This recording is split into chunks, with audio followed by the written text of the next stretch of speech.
तपाईहरुलाई हाम्रो critical journey च्यानलमा स्वागत छ। हामी हाम्रो लाइभ स्ट्रिमिङमा छौं र यसको लागि तपाईहरुलाई हामी हार्दिक स्वागत गर्न चाहन्छौं। आज हामी विशेष गरेर जुन नेपालमा अहिले लाइभ जुन खालको सोशल मिडियाको युज गरिएको छ र सोशल मिडियालाई जसरी प्रयोग गर्दै हिन्दू फन्डामेन्टलिस्टहरुले जसरी यसलाई युज मिसयुज गर्दै जनताहरुमा एउटा एक खालको जुन मुठभेडको स्थिति पैदा गरेका छन्, यो साच्चै के छ त हैन? यसको पछाडी सोशल मिडियाको हात कति छ? सोशल मिडियाले साच्चै यो स्थिति ल्याउनमा के कस्तो भूमिका निर्वाह गर्यो भन्ने बारेमा हामी विशेष चर्चा परिचर्चा गर्ने जमर्को आजको लाइभमा गरिरहेका छौं। साथीहरु, यसमा विशेष गरेर जुन मिडियाले मेनस्ट्रिम मिडियादेखि लिएर सोशल मिडिया हुँदै विभिन्न खाले मिडियाहरुले जुन खालको भूमिकाहरु निभाए र जुन मनोवादी मोनोमिडिया भन्न चाहन्छु म हैन, उनीहरु जुन परम्परागत रूपमा आफूलाई एउटा लोकतन्त्रको खोलमा राखेका थिए, उनीहरु एक्कासी चाहिँ प्रस्फुटन हुन आए र सबैले आफ्नो ओरिजिनल नकाब च्यातेर अगाडि बढ्न आए। म विविध कुराहरुको बारेमा छलफल गर्नेछु। फर्स्टमा म तपाईलाई सानो एउटा भिडियो देखाउन चाहन्छु। मेरो दाजुभाइ दिदीबहिनी बेचिएका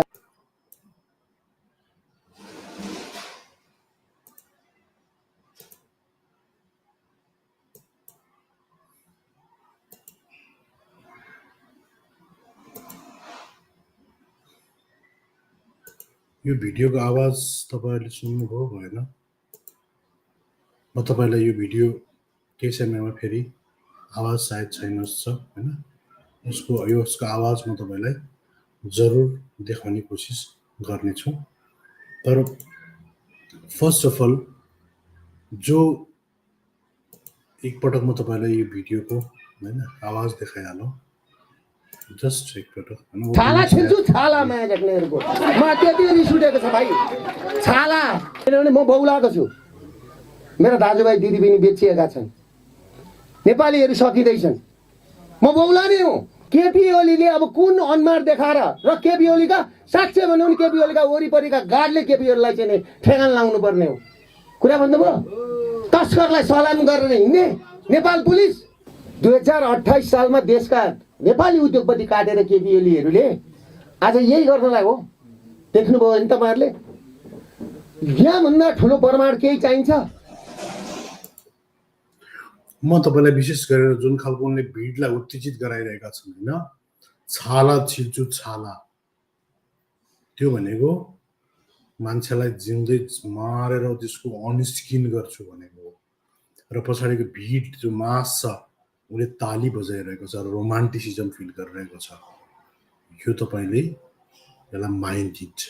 ओके, हामी यसको बारेमा विशेष चर्चा फेरि गर्ने छौं हैन।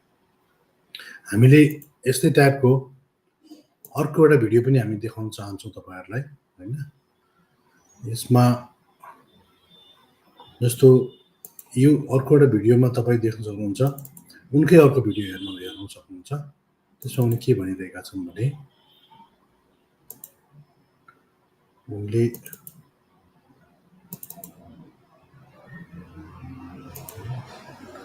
उनले चाहिँ त्यो मासलाई हैन उत्तेजना अत लिइरहेका छन्। ठीक छ, यो छैन।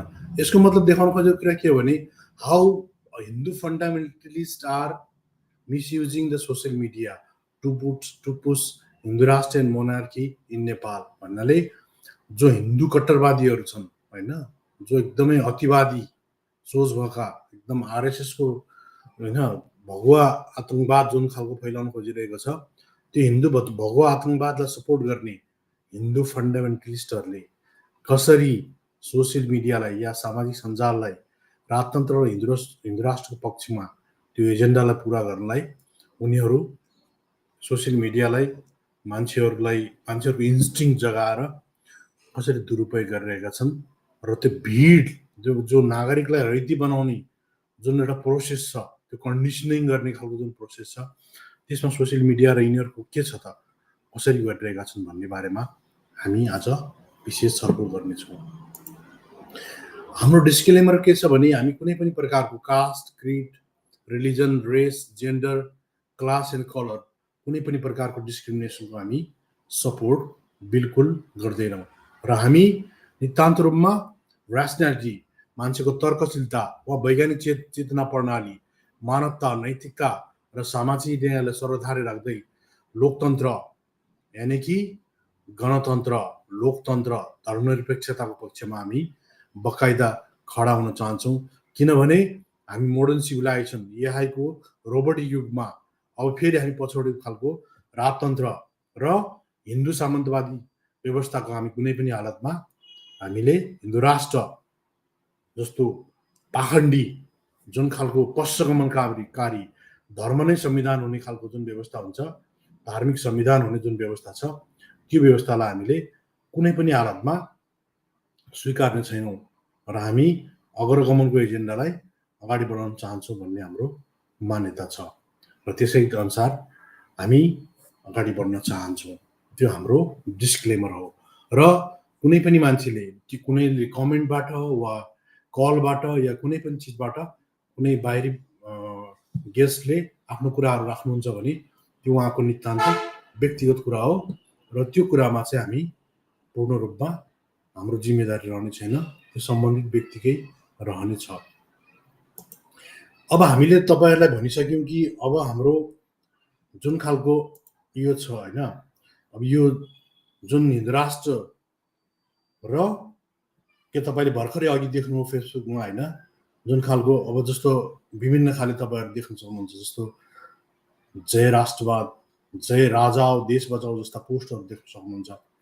यी पोस्टहरू तपाईँहरू थाहा छ यस्ता पोस्टहरू केवल भावनात्मक नारा मात्रै हुँदैनन् होइन, यी पोस्टहरू केवल भावनात्मक नारा मात्रै हुँदैनन् र यी पोस्टरले के गर्छ, यी पोस्टरले मान्छेहरूको दिमागलाई एकदम भावनामा बहकाएर त्यो होइन त्यो उनीहरूको पक्षमा एक खालको राजनीतिक दाउपेचको लागि प्रयोग गरिएको हुन्छ र यी पोस्टहरू लोकतन्त्रलाई कमजोर बनाएर आरएसएसको एजेन्डा सहितको एउटा हिस्सा तपाईँ बनिरहनु भएको हुन्छ जान अनजानमा। यो कुरालाई तपाईँले ध्यानमा राख्नुपर्ने हुन्छ र यस्ता पाखण्डी मान्छेहरूबाट तपाईँहरू बच्नुपर्ने हुन्छ।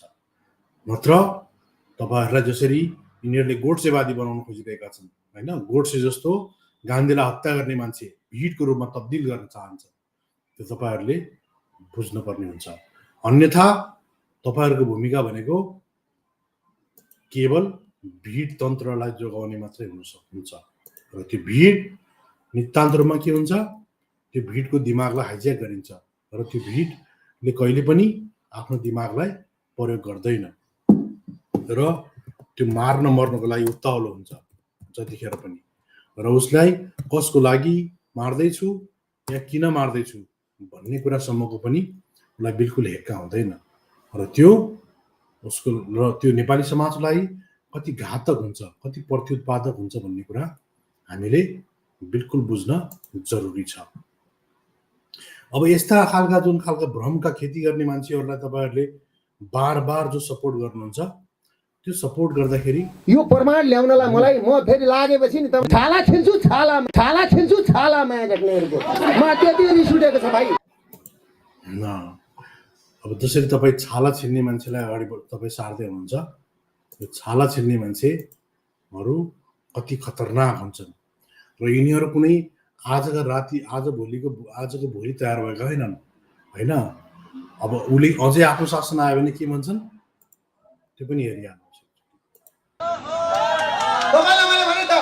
मैले 5 दिन गर्फु लगाएर नि कसरी मान्छे मार्नुपर्छ तस्कर भन्ने कुरो मलाई थाहा छ, कसरी मार्नुपर्छ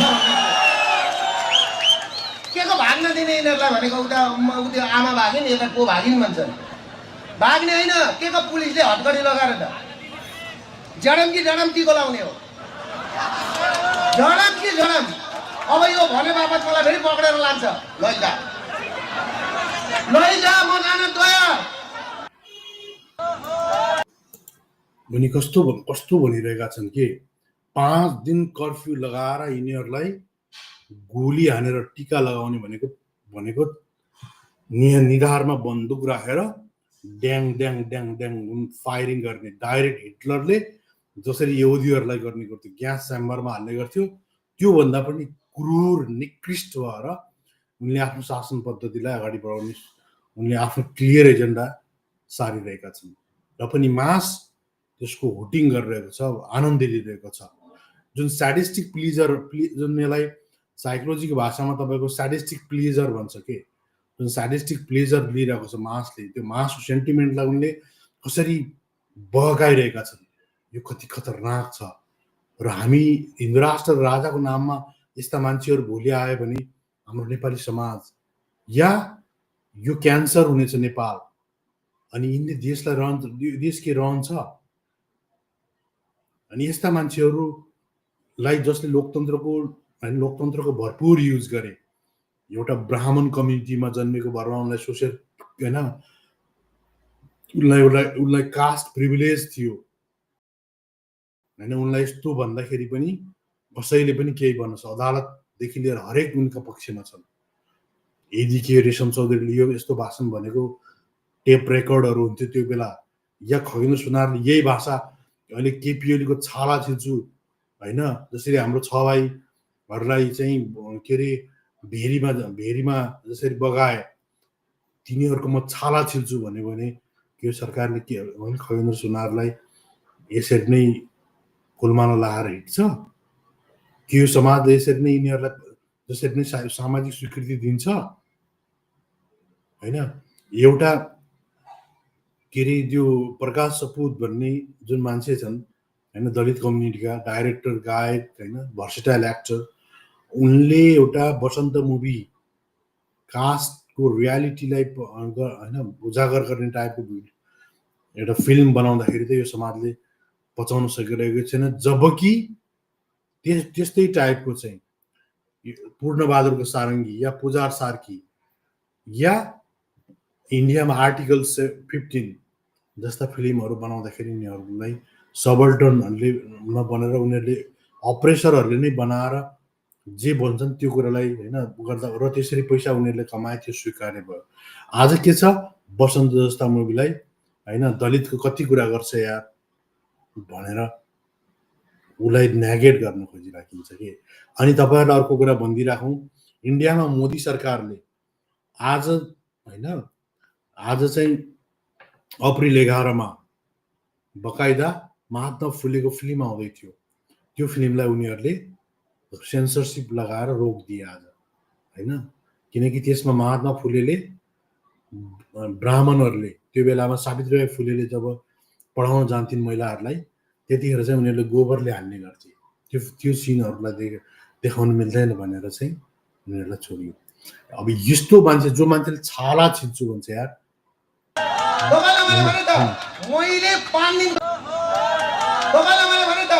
मैले 5 दिन गर्भु लगाएर नि कसरी मान्छे मार्नुपर्छ तस्कर भन्ने कुरो मलाई थाहा छ, कसरी मार्नुपर्छ।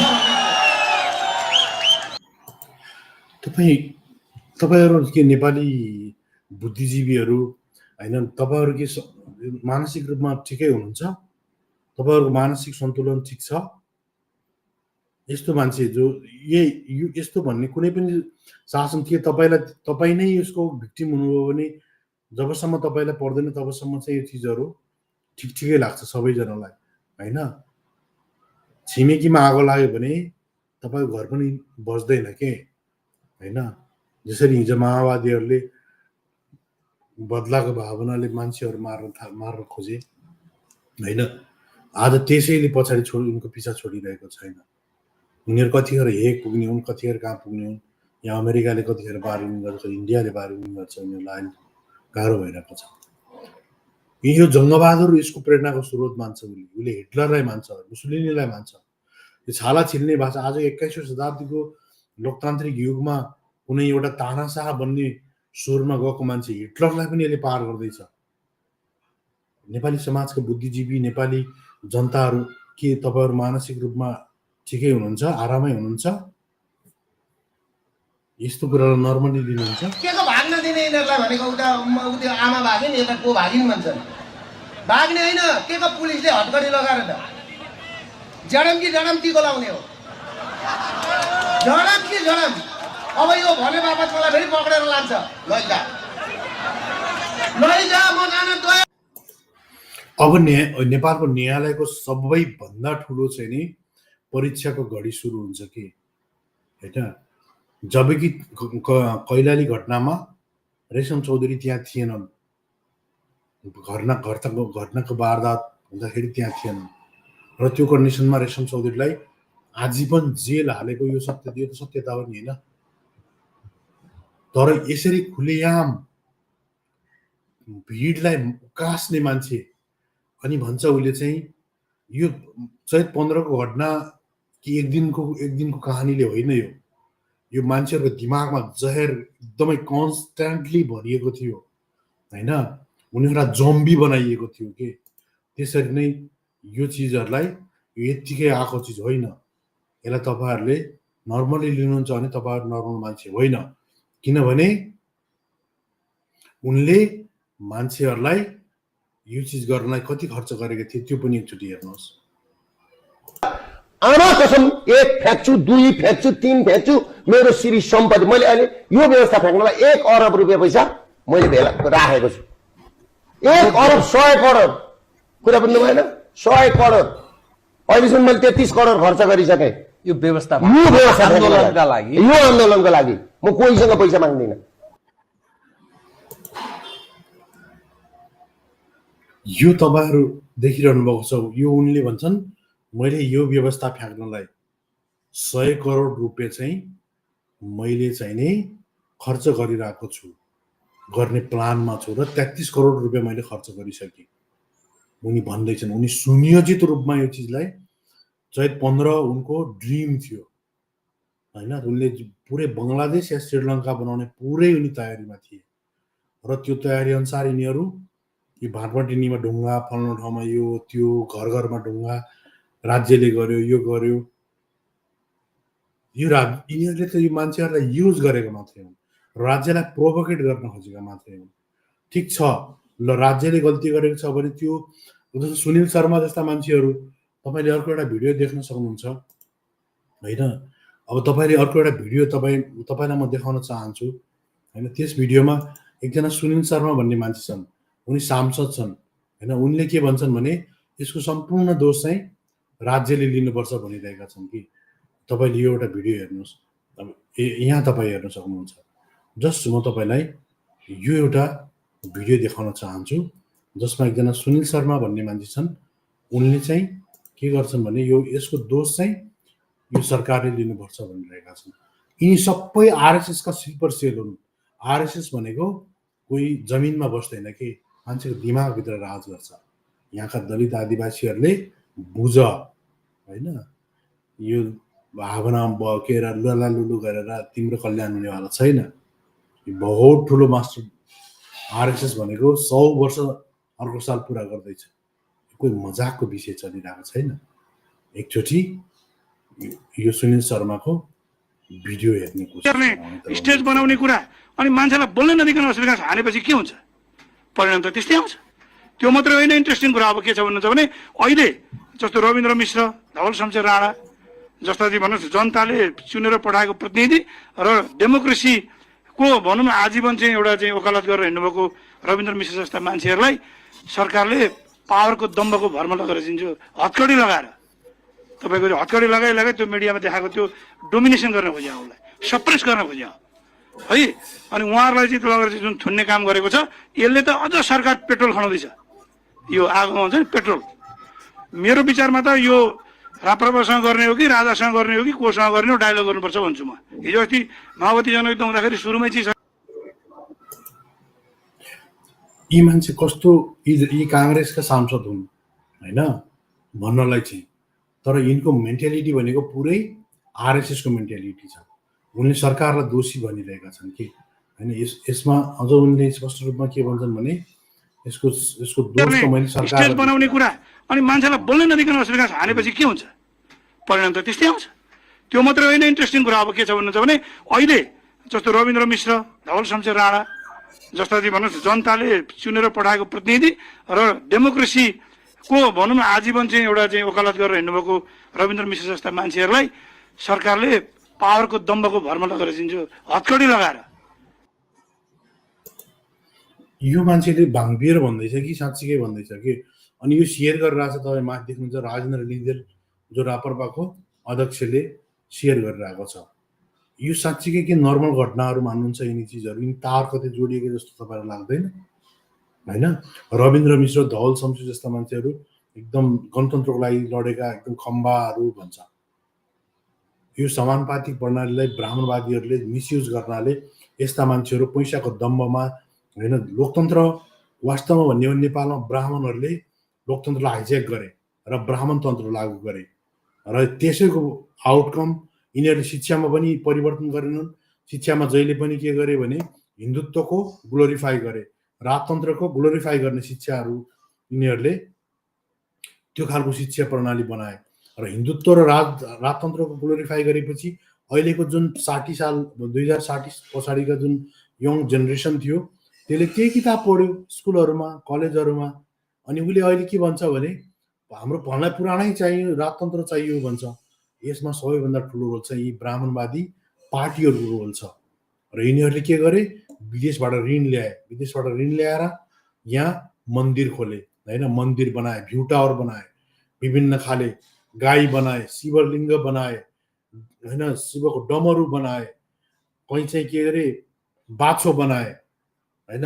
अनि कहाँ दाङमा त अझ 80 मिटर अग्लो त्रिशूल भनेर धार्मिक टुरिज्मको नाममा हिन्दुत्वलाई ग्लोरिफाई फ्लोरिस गर्ने काम गरियो र आज त्यसैले गर्दाखेरि यो व्यवस्था धरापमा पार्नमा सबैभन्दा ठुलो रोल चाहिँ ब्राह्मणवादी हार्ड हिन्दुत्व खेल्ने र ब्राह्मणवादी सफ्ट हिन्दुत्व खेल्ने जुन खालको पार्टीहरू छन् र तिनका नेताहरू छन्, ती भरौटेहरूले गर्दाखेरि आज यो व्यवस्था यो स्थितिमा पुगेको हो होइन। र वास्तवमा भन्ने हो भने यसमा यी ब्राह्मणवादी मानसिकता भएका मनुको टट्टी सानैमा खाएका जो मान्छेहरू छन् यिनीहरू लोकतान्त्रिक चरित्र कहिले पनि हुन सक्दैनन्। यिनीहरूलाई सबैभन्दा पहिला लोकतन्त्रवादी शक्तिले पहलाउन जरुरी छ र त्यसको लागि त्यसपछि मात्रै यो लोकतन्त्र कुनै यो प्रोसेस हो के लोकतन्त्र भनेको जनतालाई लोकतान्त्रिक गर्ने एउटा प्रणाली हो। त्यो जनता सार्वभौम हो, उनीहरूको क्रिटिकल माइन्डसेटलाई बढाउने हो होइन। उनीहरूलाई चाहिँ एकदमै पाखण्डी टाइपको चिजहरू पस्केर उनीहरूको दिमागलाई चाहिँ पुरा गोबर भर्ने अनि जनताहरूले चाहिँ अब के छ यो युवा एमालेको युवा सङ्घ वाइसिएल यिनीहरू खालि मारामार मुर्गुर हात पाउ एकदम जतिखेर पनि मार्ने मर्ने कुरा गर्छन् कि लोकतन्त्रमा यी कुरा सम्भव छन्? आजका दिनमा तिमीले मार्यो तिमीले भन्दा सवासेर आउँदैन भोलि होइन। त्यस कारणले गर्दा यी चिजहरू अझ तपाईँहरूले बुझ्न जरुरी छ। यस्ता यी स्लिपर सेलहरूलाई नेपाली जनताले बुझ्न जरुरी छ। यी आरएसएसका मान्छेहरू सबै पार्टीमा छन्, एमालेमा छन्, काङ्ग्रेसमा छन्, रापरमा त हुने नै भइहाले होइन, अनि के अरे माओवादीमा छन्। यिनी सब हिन्दुत्वलाई ग्लोरिफाई गर्ने ब्राह्मणवादी मानसिकता बोकेका आरएसएसका अनपेड स्लिपर सेलहरू र यी स्लिपर सेलहरूले जहिले पनि के गर्छन्, यिनीहरू आरएसएसको खिलाफमा होइन, यिनीहरू जहिले पनि आरएसएसको पोजिटिभ उसमा जहिले पनि यिनीहरू हुने गर्दछन्। त्यस्तै गरेर तपाईँलाई म अर्को एउटा तपाईँलाई चाहिँ देखाउन चाहन्छु। यो जुन मैले आज देखाइरहेको छु कि कसरी सोसियल मिडियालाई यिनीहरूले होइन क्रोनोलोजिकल रूपमा यिनीहरूले मिसयुज गरे होइन, कसरी यिनीहरूले यो चिजहरूलाई मिसयुज गर्दै आजभन्दा यिनीहरूले होइन 1.5 सालदेखि यिनीहरूले चाहिँ नि मान्छेहरूको मानसिकतालाई पुरै हाइज्याक गरे। अब अर्को एउटा भिडियो हेर्नुहोस्। व्यवस्था परिवर्तन भएर दुर्गा प्रसाई नियुक्ति भएको नि 2 घण्टामा नेपाली नागरिकले राहत पाउँछन्, फर्स्ट राहत पाउँछन् 2 घण्टामा। के कुरा गर्नुहुन्छ तपाईँ? 2 घण्टामा 20,000 मुनिको ऋण मिना 2 वर्षमा सकेका 20 लाख भन्दा मुनिको ऋण मिना 20 लाखदेखि माथि 30 वर्षमा तिर्ने व्यवस्था मिलाउँछ। 2 घण्टाभित्रमा फर्स्ट चोटि बोल्छ दुर्गा प्रसाईले। अब तपाईँले यो भिडियोमा देख्नुभयो, अब उनले जो सोझा साझा मान्छेहरू हुन्छन् त्यस्ता मान्छेलाई आर्थिक प्रलोभन दिएर यिनले म्यानिपुलेट गरिरहेका छन् होइन। 20 लाखभन्दा तलको ऋण स्वत अटोमेटिकल्ली, त्यो पनि म आएको व्यवस्था परिवर्तन भएर दुर्गा परसाई नियुक्ति भएको नि 2 घण्टामा 2 घण्टाभित्रमा चाहिँ 20 लाख नेपाली नागरिकले राहत पाउँछन्, फर्स्ट राहत पाउँछन् 2 घण्टामा 2 घण्टामा। के कुरा गर्नुहुन्छ तपाईँ? 2 घण्टामा 2 घण्टामा 20,000 मुनिको ऋण मिना 2 वर्षमा सकेका 20 लाखभन्दा मुनिको ऋण मिना 20 लाखदेखि माथि 30 वर्षमा तिर्ने व्यवस्था मिलाउँछ। 2 तपाईँले देख्नुभयो यो प्योर सहकारी पीडित लघुवित्त पीडितहरूलाई यिनले झाँसामा ल्याउनलाई प्योर तरिकाले न यिनलाई इकोनोमिक्सको ज्ञान छ न यिनी कोही बढी पढेका मान्छे हुन्। यिनलाई जस्ट यिनले के गरिरहेका छन्, म्यानिपुलेट गर्न खोजिरहेका छन् कि त्यो 2 घण्टाभित्रमा आएको भोरमा त्यसरी अस्योर गरेपछि के हुने भयो, जो मान्छे पीडित छ यार, जसलाई चाहिँ रात दिन बैङ्कले फोन गर्छ, ताकेता गर्छ होइन, भोलि तेरो घर लिलाम गर्छु, पर्सि लिलाम गर्छु भन्छ। महिलाहरूले सबैभन्दा बढी चाहिँ लघुवित्त पीडितहरूमा चाहिँ महिलाहरू बढी देखिन्छन् होइन। महिलाहरूले अब होइन कारोबारको लागि लिएका हुन्छन्, उनीहरू बिचरा धेरै आइडिया पनि हुँदैन, मन पनि कमलो हुन्छ, लोग्ने मान्छेले प्रेसर दिइरहेको हुन्छ। अब त्यस्तो कन्डिसनमा के हुने भयो, मर्ता क्या नै गर्दा होइन, आफै मर्नु छ भने त बरु बोलाउनु जाति, त्यसको चाहिँ फेरि फाइदा उसले लिने भयो, यस्ता मान्छेले लिन्छन्।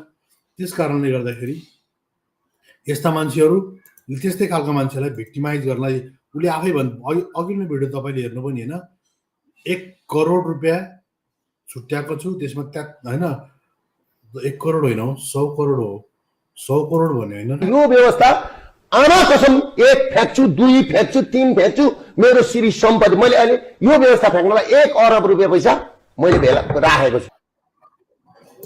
1 अरब रुपियाँ भनेको 100 करोड रुपियाँ मैले राखेको छु। यसले जुन 700 करोड रुपियाँ ऋण लिएको छ त्यसमध्येमा उसले 100 करोड रुपियाँको लगानी गर्न खोजिरहेको छ कि 100 करोड रुपियाँ लगानी गर्यो भने गरेर यसलाई 100 करोड रुपियाँ छुट्याएर राख्यो। अहिलेसम्म उसले जम्मा 33 करोड रुपियाँ खर्च गर्यो। 1 अरब 100 करोड कुरा। अनि यतापट्टिको यो बाहुन जुन छ, यो जीवराज भण्डारी भन्ने मान्छे, यसको पनि अस्ति एउटा भिडियो त आइसक्यो होइन, ऊ पनि प्योर राजावादी कट्टर हिन्दुत्ववादी मान्छे रहेछ। उसले एकदम अझ उसलाई उकासेर, जस्तो उसले डिफेन्ड गर्नु लोकतन्त्रको पक्षमा डिफेन्ड गर्नु सट्टा उसले अझ त्यसलाई आश्चर्य माने जस्तो एकदम ग्लोरिफाई गर्नु 100 करोड अहिलेसम्म मैले 33 करोड खर्च गरिसकेँ यो व्यवस्था आन्दोलनका लागि। म कोहीसँग पैसा माग्दिनँ ल होइन। अब यस्तो तपाईँले देख्नुभयो यो त्यस कारणले गर्दाखेरि यो चिजहरूले तपाईँहरूले यसलाई मजासँग बुझ्न जरुरी छ। किन यसो भनिरहेको छु भने उनले ल्याएको टोटल 700 करोड ऋण मध्येमा 100 करोड रुपियाँ लगानी गरेर पनि यदि अब अर्को एउटा भिडियो देख्नु त्यसपछि म तपाईँलाई फेरि फर्दर भन्छु। ल ऋण तिर्दिन्छ भने म पनि एमाले भइदिन्छु आज, ल कांग्रेस भइदिन्छु, ल राम्रो बाउजी यसले पैसा पछाउन खोजेको रहेछ कि रहन्छ हेर्नु त। आम्मामा हिँड्ने राम्रो भएको राजेन्द्र लिङ्गदेनलाई पनि काँदै बोकेर हिँड्ने। तर तपाईँहरूको ऋण तिरिन्छ तिरिन्छ कि तिरिँदैन बोल्नुहोस् न हो तिरिँदैन भने के खोजेर बस्नुभएको तपाईँहरू अहिले के अडियो सुन्नुभयो? अब तपाईँले यसमा देख्नुहुन्छ उनले बकाइदा रूपमा के भन्छ भने यदि मेरो ऋण कसैले तिर्दिन्छ भने म पनि एमाले हुन्छु, म पनि रापरमा हुन्छु, लिङ्गदेनलाई पनि म नेता मान्न तयार छु। तर के साँच्चीकै उनीहरूले तपाईँको काममा सक्छन् त? उनको मकसद इन्टेन्सन भनेको यदि 100 करोड रुपियाँ लगानी गरेर 600 करोड रुपियाँ भोलि चाहिँ सरकार आएपछि ऋण माफी भयो भने हुन्छ भने त उनको लागि त फाइदा, उसले व्यापार गरिरहेको छ कि मान्छेको भावनाको व्यापार गरिरहेको छ। नेपाली जनताले कुराहरू बिल्कुल बुझ्न जरुरी छ।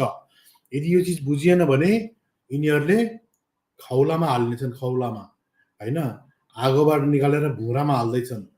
किनकि कुनै पनि सरकार आए पनि होइन कसैलाई पनि यो चाहिँ यत्रो ऋण बिना 20 लाख करोड होइन 20 लाखभन्दा तल माथि ऋण अनि त्यसपछि 30 वर्षसम्म यो त्यसको लागि ब्याङ्कहरू पुरै राष्ट्रियकरण गर्नुपर्ने हुन्छ होइन। त्यसको लागि पुरा समाजवादी अर्थनीति लागू गर्नुपर्ने हुन्छ। तर ऊ आफै के हो 700 करोड डकारेको एउटा पुँजीपति हो र ऊ एउटा बिरालो हो। बिरालोले लडाई मुसाको कतिन्जेल लड्छ जतिन्जेलसम्म उसलाई भोग लाग्नेछ र भोग लाग्न लागेपछि सबैभन्दा पहिले कसलाई खान्छ उसले? सबैभन्दा पहिले उसले खान्छ मुसालाई नै खाने हो। त्यस कारणले बुझ्दा हुन्छ, टाइम छ होइन, नेपाली जनताहरूले आफ्नो क्रिटिकल माइन्ड लगाउन बिल्कुल जरुरी छ। यदि लगाइएन भने भोलि चाहिँ न घरको रहिनेछ न घाटको रहिनेछ। म यसो किन भनिरहेको छु भने उनीहरूले सबै यो चिजहरू हिन्दू राष्ट्रको लागि चाहिँ यसरी लपेटिरहेका छन्। अब अर्को योभन्दा यस्तै खालको हिंसक भाषा बोल्ने होइन, जो एकदम लजिकल फाल्सी बेल्ने हिंसक भाषा बोल्ने यसको सहयात्री उसलाई पनि एकचोटि हामी हेर्न जरुरी छ होइन। उसलाई पनि एकचोटि हामीले हेर्यौँ भने होइन, त्यो भनेको को? त्यो भनेको मिस्टर ज्ञानेन्द्र साई। उसलाई पनि एकचोटि हामी हेर्न चाहन्छौँ, म देखाउन चाहन्छु तपाईँहरूलाई। सबैलाई नमस्कार छ। यही 26 गते राष्ट्रिय झण्डा सहितमा उपस्थितका लागि म अपिल गर्छु र राष्ट्रवादी साथीहरू विशेष गरेर 4वटा मुद्दा। यो देशमा लुटतन्त्र अति भयो, भ्रष्टाचार अति भयो, यसको अन्त्य गर्नका लागि अब सडकबाट भए पनि आन्दोलन गर्नुपर्ने अवस्था आयो। त्यसका लागि र दोस्रो कुरा, यो देशमा प्रदेश खारेज गर्नका लागि। तेस्रो कुरा, यो देशमा हिन्दू बुद्ध सहितको वैदिक सनातन हिन्दू राष्ट्र स्थापना, राजा सहितको प्रजातन्त्रका लागि हामीले उपस्थितका लागि अपिल गर्छौँ। र अर्को कुरा, कोही पनि नडराउनुहोस्, डराउनु पर्ने कुनै आवश्यकता छैन, कुनै कारण छैन। किनकि राष्ट्रवादी छातीका साथ नेपाली राष्ट्रिय झण्डा लिएर 26 गते उपस्थित हुनुहोस् सबै। मेरो अपिल र अनुरोध छ, यहाँ डराउनु पर्ने कुनै कारण छैन। यो देश यी भ्रष्ट नेताहरूले आर्जेको देश होइन, हामी रगत र पसिनाले पुर्खाले आर्जेको देश हो। राष्ट्रिय झण्डा सहित एक मतबाट अगाडि बढ्ने हो, एकजना व्यक्ति पनि डराउने होइन। तपाईँले देख्नुभयो उनले बकाइदा रूपमा नेपाली समाजलाई होइन हिन्दू राष्ट्र र राजाको पक्षमा क्याम्पेन गरिरहेका छन् र जसको के छ मेजरली उनले चाहिँ यसलाई हिन्दू राष्ट्र र राजाको पक्षमा हिन्दू र बुद्धिस्टहरूलाई पनि लपेट्न खोजिरहेका छन् र उनीहरूलाई पनि जबरजस्ती होइन भावनामा उरालेर हिन्दू राष्ट्रको पक्षमा चाहिँ हिन्दू बौद्ध किराँत सहितको हिन्दू राष्ट्रको लागि मेन मकसद चाहिँ यिनीहरूको के छ? हिन्दू राष्ट्र र राजतन्त्र छ। अरू सबै कुराहरू यिनका हात मात्रै हुन्। चपाउने दाँतहरू यिनका होइन, चपाउने दाँत चाहिँ हिन्दू राष्ट्र र राजा हुन्। त्यस कारणले गर्दा नेपाली समाजले र उसले भनिरहेको छ राष्ट्र, यिनीहरूको सांस्कृतिक राष्ट्रवाद होइन, यिनीहरू सांस्कृतिक राष्ट्रवादको नाममा चाहिँ यिनीहरूले नेपाली जनतालाई भरमाउने कोसिस गरिरहेका छन्। यो सांस्कृतिक राष्ट्रवाद भनेको के हो? त्यो भनेको चाहिँ नि हिन्दू राष्ट्र हो होइन। यसमा के हुन्छ?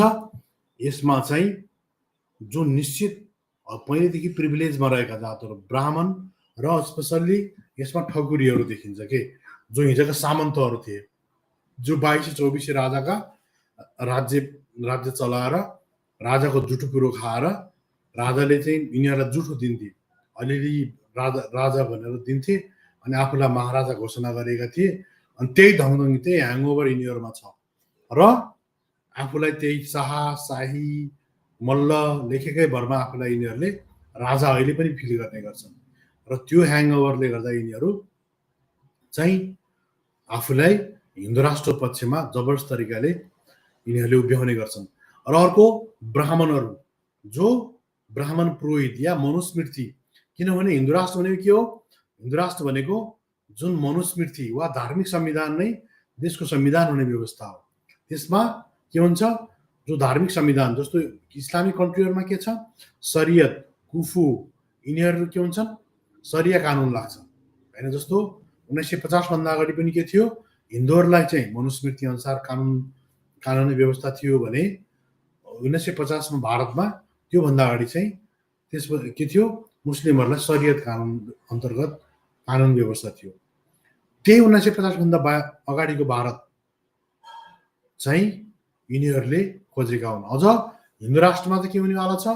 जुन सावरकरको तपाईँले हिन्दुत्व भन्ने किताब पढ्नुभयो भने या तपाईहरुले गोलवलकरको हैन द बन्च अफ थट भन्ने किताब पढ्नुभयो भने, यदि त्यो किताब पढ्नुभयो भने तपाईले स्पष्ट रूपमा देख्न सक्नुहुन्छ कि त्यो बन्च अफ थट भन्ने किताबले के भन्छ भने तपाईको चाहिँ त्यो किताबले अनि त्यो किताबले चाहिँ बकाइदा रूपमा तपाईको यसले वान नेसन हैन वान फ्ल्याग हैन यसमा तपाईको चाहिँ नि तपाई देख्न सक्नुहुन्छ यसमा तपाईले बकाइदा वान नेसन वान फ्ल्याग अनि त्यसपछि तपाई देख्नुहुन्छ एक देश एक समाज एक राष्ट्र यो बकाइदा गोलवलकरको बुकबाट मैले लिएको छु। गोलवलकर भन्ने मान्छेले चाहिँ यसलाई उनले यो तरिकाले हैन उनको एउटा प्रिन्सिपल हो, यानी कि तपाई देख्न सक्नुहुन्छ उनीहरुको जुन खालको के रे राष्ट्रियता भनेको के हो, त्यो राष्ट्रियता भनेको उनीहरुको बकाइदा रूपमा हैन त्यो चाहिँ हिन्दू राष्ट्रको पक्षमा हुने इन्डियन नेसनलिजम। जस्तो गोलवलकरले के भन्छ उनीहरुले इन्डियन नेसनलिजम भने जस्तै यहाँको नेपाली नेसनलिजम भनेको has been equated with Hinduism भनेको हिन्दुइजमसम्म यिनीहरुले इक्वेट गरेका हुन्छन्, त्यसैलाई नै यिनीहरुले राष्ट्रियता मानेका हुन्छन्। यिनीहरुको नेसनलिजम भनेको बिल्कुल सांस्कृतिक राष्ट्रवाद हो। त्यो सांस्कृतिक राष्ट्रवादले जहिले पनि के भन्छ राष्ट्र धर्म हैन संस्कृति त्यो भनेको हिन्दू राष्ट्र अनि हिन्दू संस्कृति त्यसैलाई नै यिनीहरुले राष्ट्रवाद मान्ने गर्छन्। तर त्यो राष्ट्रवाद एउटा जाति धर्मको विशेष वा बहुसंख्यकवादी नीतिलाई यसले अंगीकार गर्ने गर्छ। त्यसकारणले गर्दा यो हिन्दू राष्ट्र नामको जुन खालको सगुफा छ यो बहुत खतरनाक हुने गर्छ र यसले के गर्छ यसले मनुस्मृतिलाई कानुन बनाएर जुन अगाडि लान्छ त्यसले लोकतन्त्रको सबैभन्दा जरुरी मान्छेहरु वा जसलाई लोकतन्त्र सबैभन्दा बढी चाहिएको छ भनेको दलित शूद्र ट्राइब्स र महिलाहरु, सबैभन्दा स्वार्थी महिलाहरु भनेको ब्राह्मण महिलाहरु, जसले के गरे लोकतन्त्रको नाममा लोकतन्त्र आइसकेपछि सबैभन्दा फाइदा ब्राह्मण महिलाहरुले लिए। किनभने जब भारतमा हिन्दू कोड बिल लागू भयो हैन हिन्दू कोड बिल डाक्टर अम्बेडकरले राजीनामा दिए हिन्दू कोड बिल लागू गर्नलाई नेहरूलाई जबरजस्त रूपमा नेहरूलाई दबाब दिनको लागि। त्यसपछि नेहरूले क्रमिक रूपमा हिन्दू कोड बिल पनि लागू गरे हैन। त्यो हिन्दू कोड बिल जब लागू गरे नेहरूले तब सबैभन्दा त्यसको फाइदा चाहिँ कसले लियो, त्यसको फाइदा चाहिँ सबैभन्दा बढी अनि त्यसको सबैभन्दा बढी फाइदा हिन्दू ब्राह्मण अप्पर कास्ट महिलाहरूले लिए। तर यहाँ के देखिन्छ भने सबैभन्दा यी स्वार्थी महिलाहरू अहिले पनि महिला कोटामा सबैभन्दा बढी फाइदा लिने हिन्दू अप्पर कास्ट त्यसमा पनि ब्राह्मण महिलाहरू छन्। तर उनीहरू लोकतन्त्र पक्षमा चुइक्क पनि बोल्दैनन् भने यी यतिसम्म स्वार्थी लिच्चड भन्न रुचाउँछु म हैन, ताकि यिनीहरूलाई अझ हिन्दू राष्ट्र पक्षमा लेख लेखिरहेका हुन्छन् बकाइदा। तिमीलाई जतिसम्म तिमीले अहिले अधिकार पायौ नि यो लोकतन्त्रको नाममा पाएका हो र लोकतन्त्रको नाममा सोझा साझा दलित जनजाति महिलाहरूलाई थाङ्नामा सुताएर, किनभने उनीहरूलाई आरक्षणको बारे थाहै छैन हैन, रिजर्भेसनको पोलिसी के हो दुनियाँ चिज के हो केही थाहै छैन। आउती यस्ता मान्छेले हैन एकदम भरमाइदिएका छन्। भारतको आरक्षण प्रणाली भनेको त कामै नलाग्ने हो, दलितका लागि त्यो केही समेत यस्तो तरिकाले आउतीले हैन यसलाई एकदमै त्यो लजिकल फाल्सी पेलेर बिल्कुल भाङ पिएर लेखेको त्यो जात वार्ता भन्ने किताब छ। त्यो किताबमा चाहिँ बहुत फाल्तु कुराहरू छन्, त्यसमा बहुतै फाल्तु। यदि कोही चाहनुहुन्छ भने आउनुहोस् डिबेटमा आउनुहोस् छलफल गरौँ, जात वार्ता किताबै ल्याएर आउनुहोस्, पेज नम्बर कोड गर्दै डाक्टर अम्बेडकरको प्राइमेरी सोर्स र उनले लेखेका चिजहरू डाइरेक्ट हैन आउतीको किताब र डाक्टर अम्बेडकरको किताब दुईटैलाई आउनुहोस्। तपाईहरुलाई मेरो ओपन च्यालेन्ज छ, च्यालेन्ज होइन कुनै पनि माइकलाल आउनुहोस् छलफल गरौँ केही छैन। त्यस कारणले गर्दाखेरि यहाँका ब्राह्मण महिलाहरूले के गरे सबैभन्दा फाइदा लोकतन्त्रको नाममा यिनीहरूले लिए तर अहिले यिनीहरू लोकतन्त्रलाई हमला आउँदाखेरि चुइक्क पनि बोल्दैनन्। यो सबैभन्दा विडम्बना छ। अझ विडम्बना त त्यस कारणले गर्दा हिन्दू राष्ट्रको पक्षमा यो चिजहरू जसरी होइन यिनीहरू जो दुर्गा परसाई जस्ता मान्छेहरूले जसरी मिसयुज गरिरहेका छन् यो सबैलाई नमस्कार छ। यही होइन बुझ्न जरुरी छ। किन यसो भनिरहेको छु भने यिनी ज्ञानेन्द्र साई दुर्गा परसाई या रविन्द्र मिश्रहरू के रातारात यिनीहरू हिन्दू राज्यमा यिनीहरू पहिलेदेखि नै यिनीहरूको एजेन्डा थियो त कि यिनीहरू एकदम विचारधारा लेस मान्छेहरू हुन् त यिनीहरू कसरी म्यानिपुलेट भयो त कोद्वारा म्यानिपुलेट भयो होइन यिनीहरूको उद्देश्य के थियो त्यो हामीले एकचोटि बिल्कुल जान्न जरुरी छ। यिनीहरूको आधाभन्दा 1.5-2 वर्ष अगाडिको भिडियो पनि हामी एकचोटि हामी यिनीहरूको हेरौँ है त यिनीहरू के भन्दै थिए त्यतिखेरको यिनीहरू जबसम्म यिनीहरू होइन आरएसएसको लपेटमा परेका थिएनन् त्योभन्दा अगाडि यिनीहरूको आफ्नो ओरिजिनल भर्सन के थियो त्यो एकचोटि हेरौँ है त। ज्ञानेन्द्र साईको एउटा 2वटा अब्जेक्सन ज्ञानेन्द्रले क्लियर नगर्दासम्म हामी उसलाई यो पर्मानेन्ट के गर्नुपर्ने। पहिलो कुरा भनेको माघ 19 मा जो उनले कु गरे माघ 19 मा जुन प्रजातन्त्रमाथि यिनले उ गरे त्यसको स्पष्टीकरण जवाब जनतालाई दिनुपर्छ नम्बर 1। दोस्रो कुरा भनेको दरबार हत्याकाण्डमा ज्ञानेन्द्र दोषी भए आज 13 वर्षसम्म ज्ञानेन्द्रलाई कारबाही किन नगरे। राजै आउने भइदियो 70 सालमा रापरवाले 38 सिट जित्या थियो त्यतिखेर राजा आयो त किन रोकियो। पोर्काबाट तपाईले देख्न सक्नुहुन्छ म थोरै अगाडि लान चाहन्छु हैन ज्ञानेन्द्र दोषी भए ज्ञानेन्द्र साईको एउटा 2वटा अब्जेक्सन ज्ञानेन्द्रले क्लियर नगर्दासम्म हामी उसलाई यो पर्मानेन्ट के गर्नुपर्ने। पहिलो उले चाहिँ के भन्दैछन् भने तपाईलाई यो भिडियोमा अहिले देखाउनेवाला छु हैन म ज्ञानेन्द्रको पहिला ज्ञानेन्द्र साईकै क्लियर गर्न चाहन्छु पहिला ताकि तपाईलाई ऊ राजावादी थिए या थिएनन् हैन के थियो र ज्ञानेन्द्र साईको उनको लोयल्टी के खालको थियो र उनको चाहिँ त्यो भिजन के थियो त्यो एकचोटि म चाहिँ फेरि एकचोटि म ज्ञानेन्द्र साईको अर्को एउटा भिडियोमा म जान चाहन्छु हैन। राजा नेपालमा आवश्यकै छैन। सर्वप्रथम त हामी राजावादी होइन नम्बर 1 कुरो राजा ठिक होइन राजा शक्तिशाली जो अहिले राजा छ यो राजा नेपालमा आवश्यकै। यो मान्छे जब भ्रष्टाचारको हैन भ्रष्टाचारको अभियन्ताको नाममा उले आफ्नो एउटा करियर चम्काउँदै थियो हैन आर्थिक रूपमा पनि उले विदेशी नेपाली स्वदेशी मान्छेहरूलाई त्यहाँबाट डोनेसनहरू लिएर तिनीहरूको चाहिँ फन्ड रेज गरिरहेको थियो। अनि त्यतिखेर चाहिँ उले प्योर आफूलाई लोकतन्त्रवादी गणतन्त्रवादी साथसाथै राजतन्त्र विरोधी र हिन्दू धर्मको त उसले कुरै लिँदैन थियो उसलाई थाहै थिएन त्यो चिजहरू हिन्दू राष्ट्र कुरै गर्दैन थियो। त्यसपछि उसले प्योर चाहिँ ज्ञानेन्द्रलाई कटघरामा उसले क्वेसन गर्ने गर्थ्यो हैन। अनि उसले अब तपाईँ देख्न सक्नुहुन्छ यो भिडियोमा ऊ आफैले भन्दैछ कि म कुनै हामी राष्ट्रवादी हामी राजतन्त्रवादी पनि हैनौँ यो देशलाई राजा पनि चाहिँदैन भन्ने उसले उसकै मुखबाट तपाईँ सुन्न सक्नुहुन्छ। राजा नेपालमा आवश्यकै छैन। सर्वप्रथम त हामी राजावादी होइन नम्बर 1 कुरो राजा ठिक होइन राजा शक्तिशाली जो अहिले राजा छ यो राजा नेपालमा आवश्यकै छैन। राजा ज्ञानेन्द्रको पनि छ त्यहाँ पैसा सबैले लगेर चाहिँ विदेशमा राखे। अनि अर्कै महारथी जुन अघि त्यत्रो भाषण गर्दै थिए यिनी चाहिँ राजा ज्ञानेन्द्रको बारेमा के भन्दैछन् त्यो पनि तपाईँ हेर्दै हेर्नुहोस् हैन। राजा ज्ञानेन्द्रलाई उनले तस्करको कोटीमा राखेका थिए र ऊ एउटा ब्ल्याक हैन यहाँबाट पैसा लगेर मनी लन्ड्रिङ भन्छ यसलाई हैन मनी लन्ड्रिङ गर्ने एउटा पात्र थिए भनेर उसले प्रेजेन्ट गरिरहेका छन्। तपाईँ यो पनि हेर्न सक्नुहुन्छ हैन।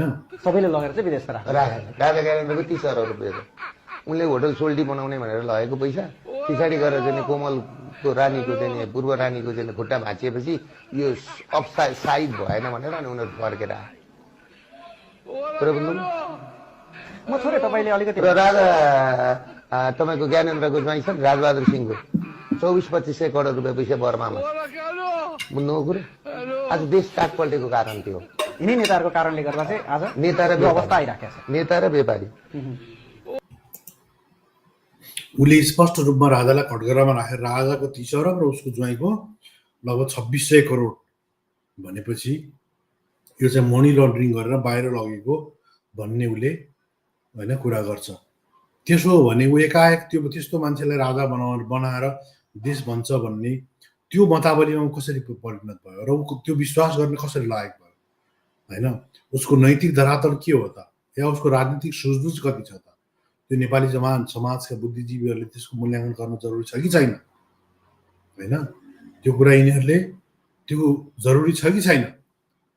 यदि यिनीहरूले साँच्चीकै खराब गरेको हो भने त राजालाई पनि त नेपाल सरकारका सो कल्ड यिनी ब्राह्मणवादी केपी ओली, शेरबहादुर देउबा, प्रचण्ड यी दुर्गा प्रसाईलाई टेकेको भनेको विवेकको भरमा ज्ञानेन्द्र शाह पूर्व राजालाई किन चाहिँ यसलाई मनी लन्ड्रिङको केसमा या सम्पत्ति शुद्धिकरण केसमा किन छानबिन हुँदैन?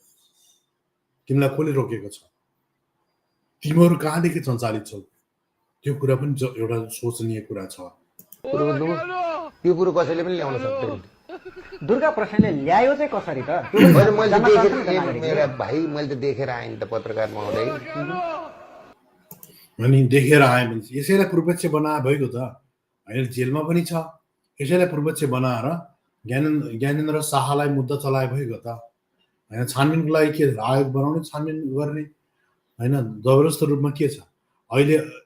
यदि उसको मिलावट छ भने त ज्ञानेन्द्र शाही र यो दुर्गा प्रसाई मिलावट छ, यिनको सेयरिङ गर्छ। त्यो भ्रष्टाचारमा यिनको पनि त सेयर होला नि त। अहिले एक्कासी यिनलाई लेनदेनको घटना नभएर यतिकै तिनीहरू अहिले मिलेका छैनन्, त्यसको बारेमा छानबिन हुनु देखेर आएँ नि त।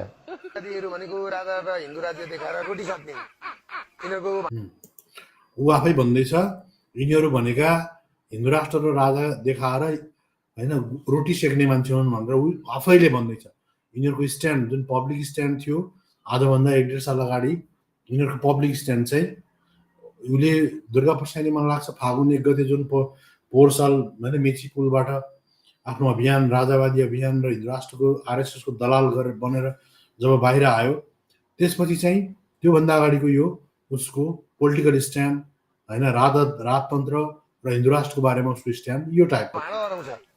म राजावादी होइन राष्ट्रवादी म राजावादी होइन म राष्ट्रवादी हुँ, त्यो पनि ऊ आफै भन्दैछ। अब तपाईँ फेरि के सुन्नु? राज्य देखाएर रोटी सक्ने यिनीहरूको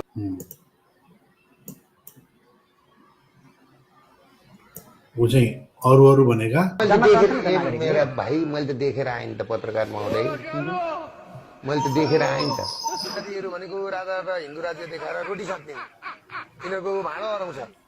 म राजावादी होइन राष्ट्रवादी कुरो बुझ्नुभयो कि?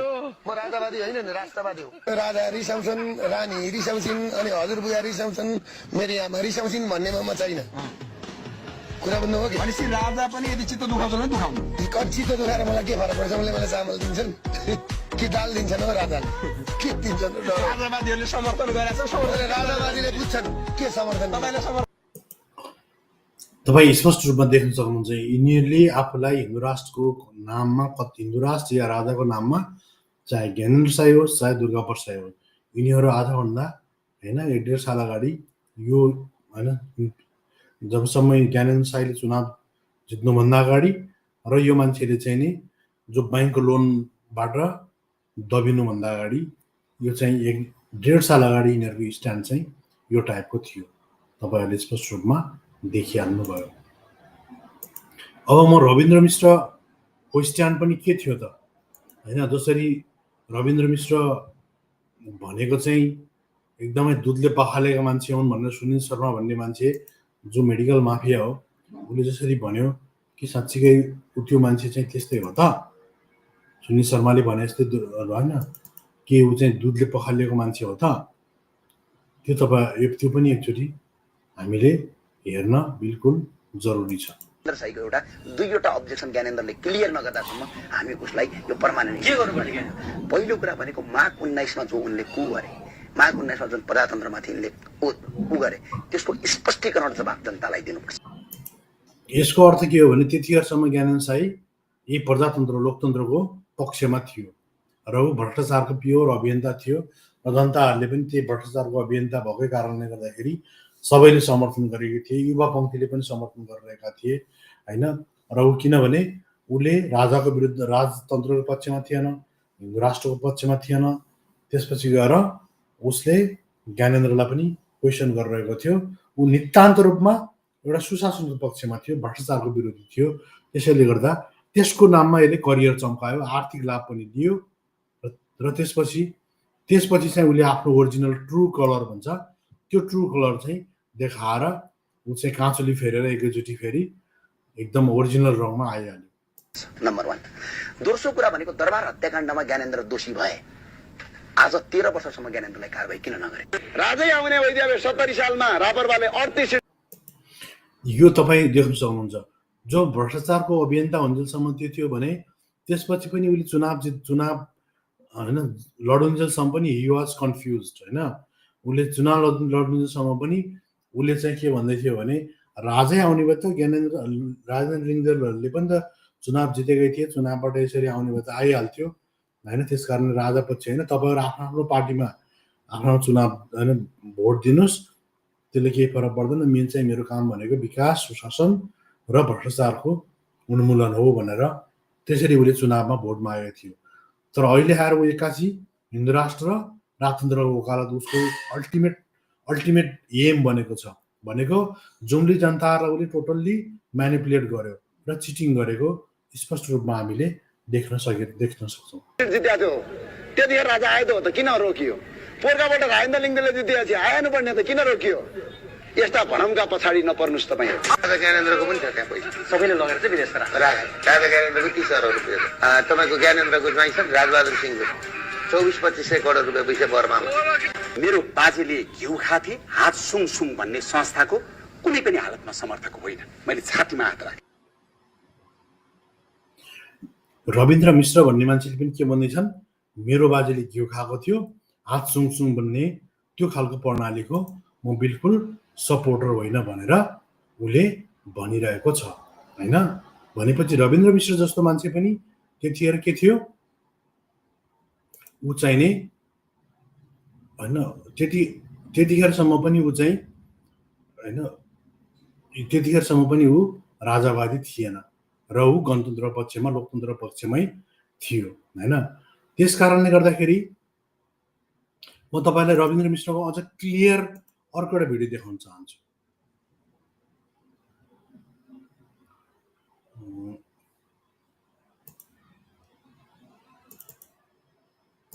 यस भिडियोमा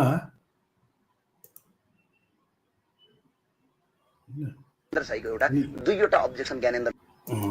एक मिनट, जस्ट 1 मिनट। जस्तो अब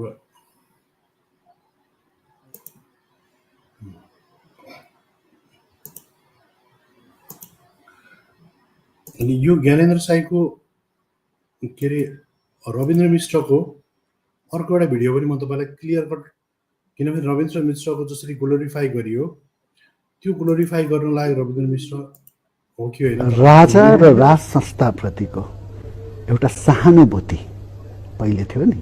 आज छातीमा हात राखेर जवाफ दिनु रविन्द्र मिश्रले, त्यो अझ पनि बाँकी छ कि छैन? मैले छातीमा हात राखेर भने मेरो बाजेले घिउ खाथे हात सुङ सुङ भन्ने संस्थाको कुनै पनि हालतमा समर्थक होइन। मैले छातीमा हात राखेर भने यो रविन्द्र मिश्रको स्ट्यान्ड हो। जब उनी होइन त्यो विवेकशील साझा पार्टीमा थिए त्यतिखेरसम्मको उनको स्ट्यान्ड त्यो टाइपको थियो। तर उनी एक्कासी रातारात जसरी परिवर्तन भए र उनी आफ्नो छोरालाई चाहिँ अमेरिकामा ग्रिन कार्ड होइन ग्रिन कार्ड लगाएर यहाँ चाहिँ नेपाली जनताका छोराछोरीहरूलाई आन्दोलनमा घुमेर यहाँ राजा चाहियो यिनलाई, तर आफ्नो छोरो चाहिँ अमेरिकामा मस्ती गरोस्, यिनी त्यस्तो खालको चिजबाट यिनी ग्रसित छन्। अब म तपाईँलाई अर्को एउटा भिडियो, यसको इम्प्याक्ट हेर्नुहोस् न। अब सबैभन्दा अझ विडम्बनाको कुरा के छ भने, ठिकै छ एकजना साथी आउनुभएको छ, म उहाँसँग पनि कुरा गर्न चाहन्छु। त्यसपछि थोरै म होइन अब यो कुराहरू त हामी गरिहाल्छौँ। म तपाईँहरूलाई होइन अर्को एउटा हेलो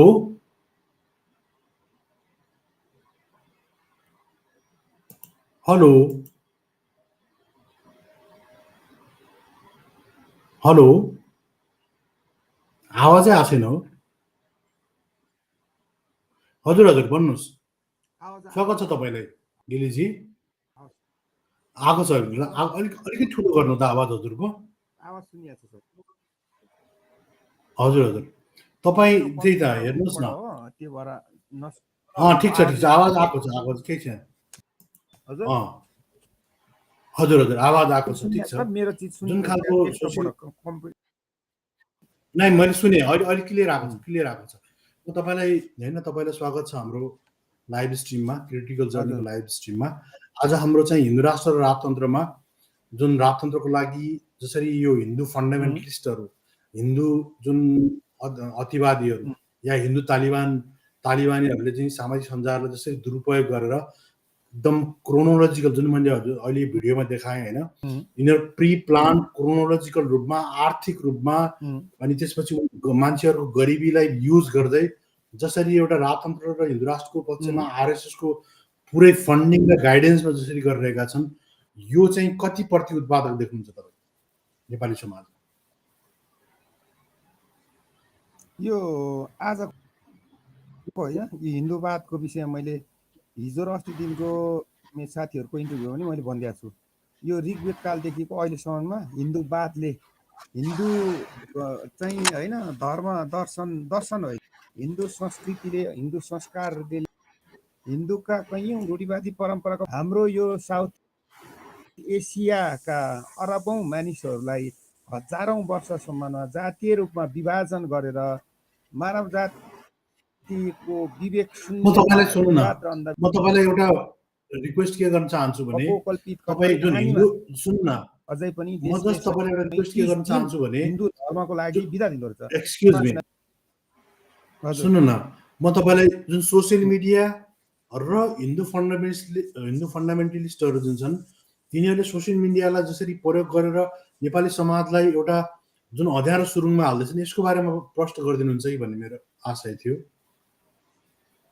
यो आधुनिक विज्ञानको जन्म भइसकेपछि हिन्दूहरूले यो अहिलेको सोसियल मिडियादेखि लिएर टेलिभिजनदेखि लिएर हरेक टेक्नोलोजीलाई अधिक रूपमा प्रयोग गरेर मानिसहरूलाई अझै पनि भ्रमित र मेनिपुलेट गरिरहेछ, मानिस बनाइरहेछ।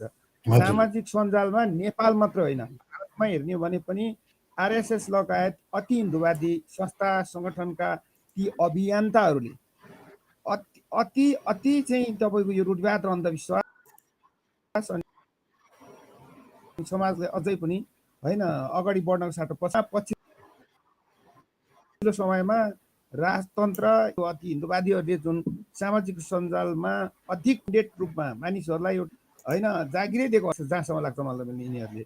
अनि त्यो कारणले गर्दाखेरि यिनीहरूले समाजमा अझै पनि अस्थिरता, भाँडभैलो, सामाजिक चाहिँ शान्तिलाई खलबल गराउने, शान्तिलाई स्थिरता कायम गर्ने, यिनीहरू they are the pollution of our society and our country. अब यिनीहरू चाहिँ दूषित वातावरण, दूषित हुने, यिनीहरू प्रदूषण हुन्, प्रदूषणको पछि लाग्ने मान्छेहरू पनि प्रशस्तै मस्तिष्क अझै पनि होइन स्वतन्त्र छैन, टिएको यो होइन अपकल्पित रूढिवादी धर्मको मानसिकताले मानव जातिहरू रूपमा ग्रस्त रोगी हुन्, मानसिक हुन्।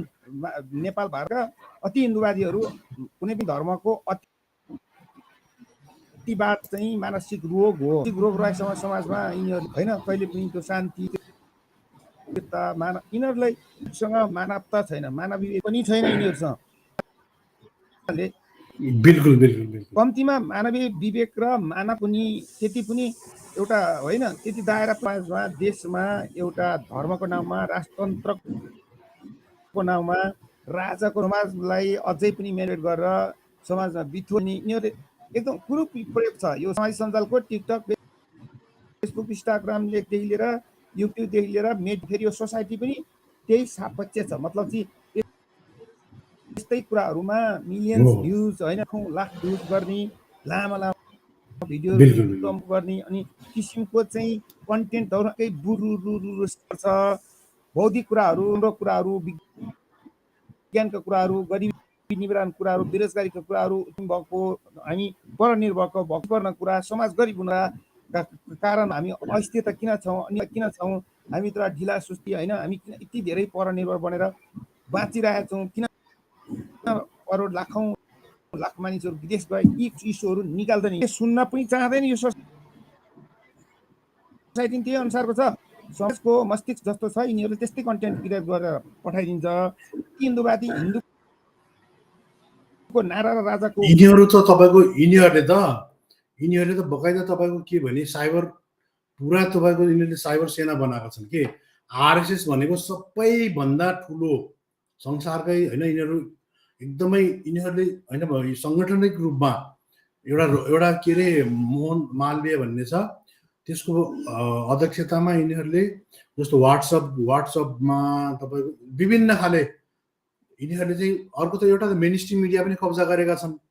तपाईँले देखिहाल्नुभयो इन्डियामा नेपालमा मेन स्ट्रिम मिडियाहरू पनि बकाइदा यिनीहरूले हिन्दू राष्ट्र र के अरे राजाको अहिले तपाईँ देख्नुभयो नि लास्टमा जस्तो तपाईँ टिकाराम यात्रीहरूदेखि लिएर होइन त्यो के अरे यो टेलिभिजनको जीवराम परसाईदेखि लिएर अब अहिले नेपाली समाजमा सबैभन्दा बढी होइन एकदमै ठुलो युवराज के अरे युवराज समथिङ के हो ऊदेखि लिएर अनि त्यसपछि गएर तपाईँको अब के अरे यो भूषण दाहालदेखि लिएर यी सबै मान्छेहरू आफ्नो नकाब च्यातेर मेन स्ट्रिम मिडियाका मान्छेहरू पनि अहिले आए।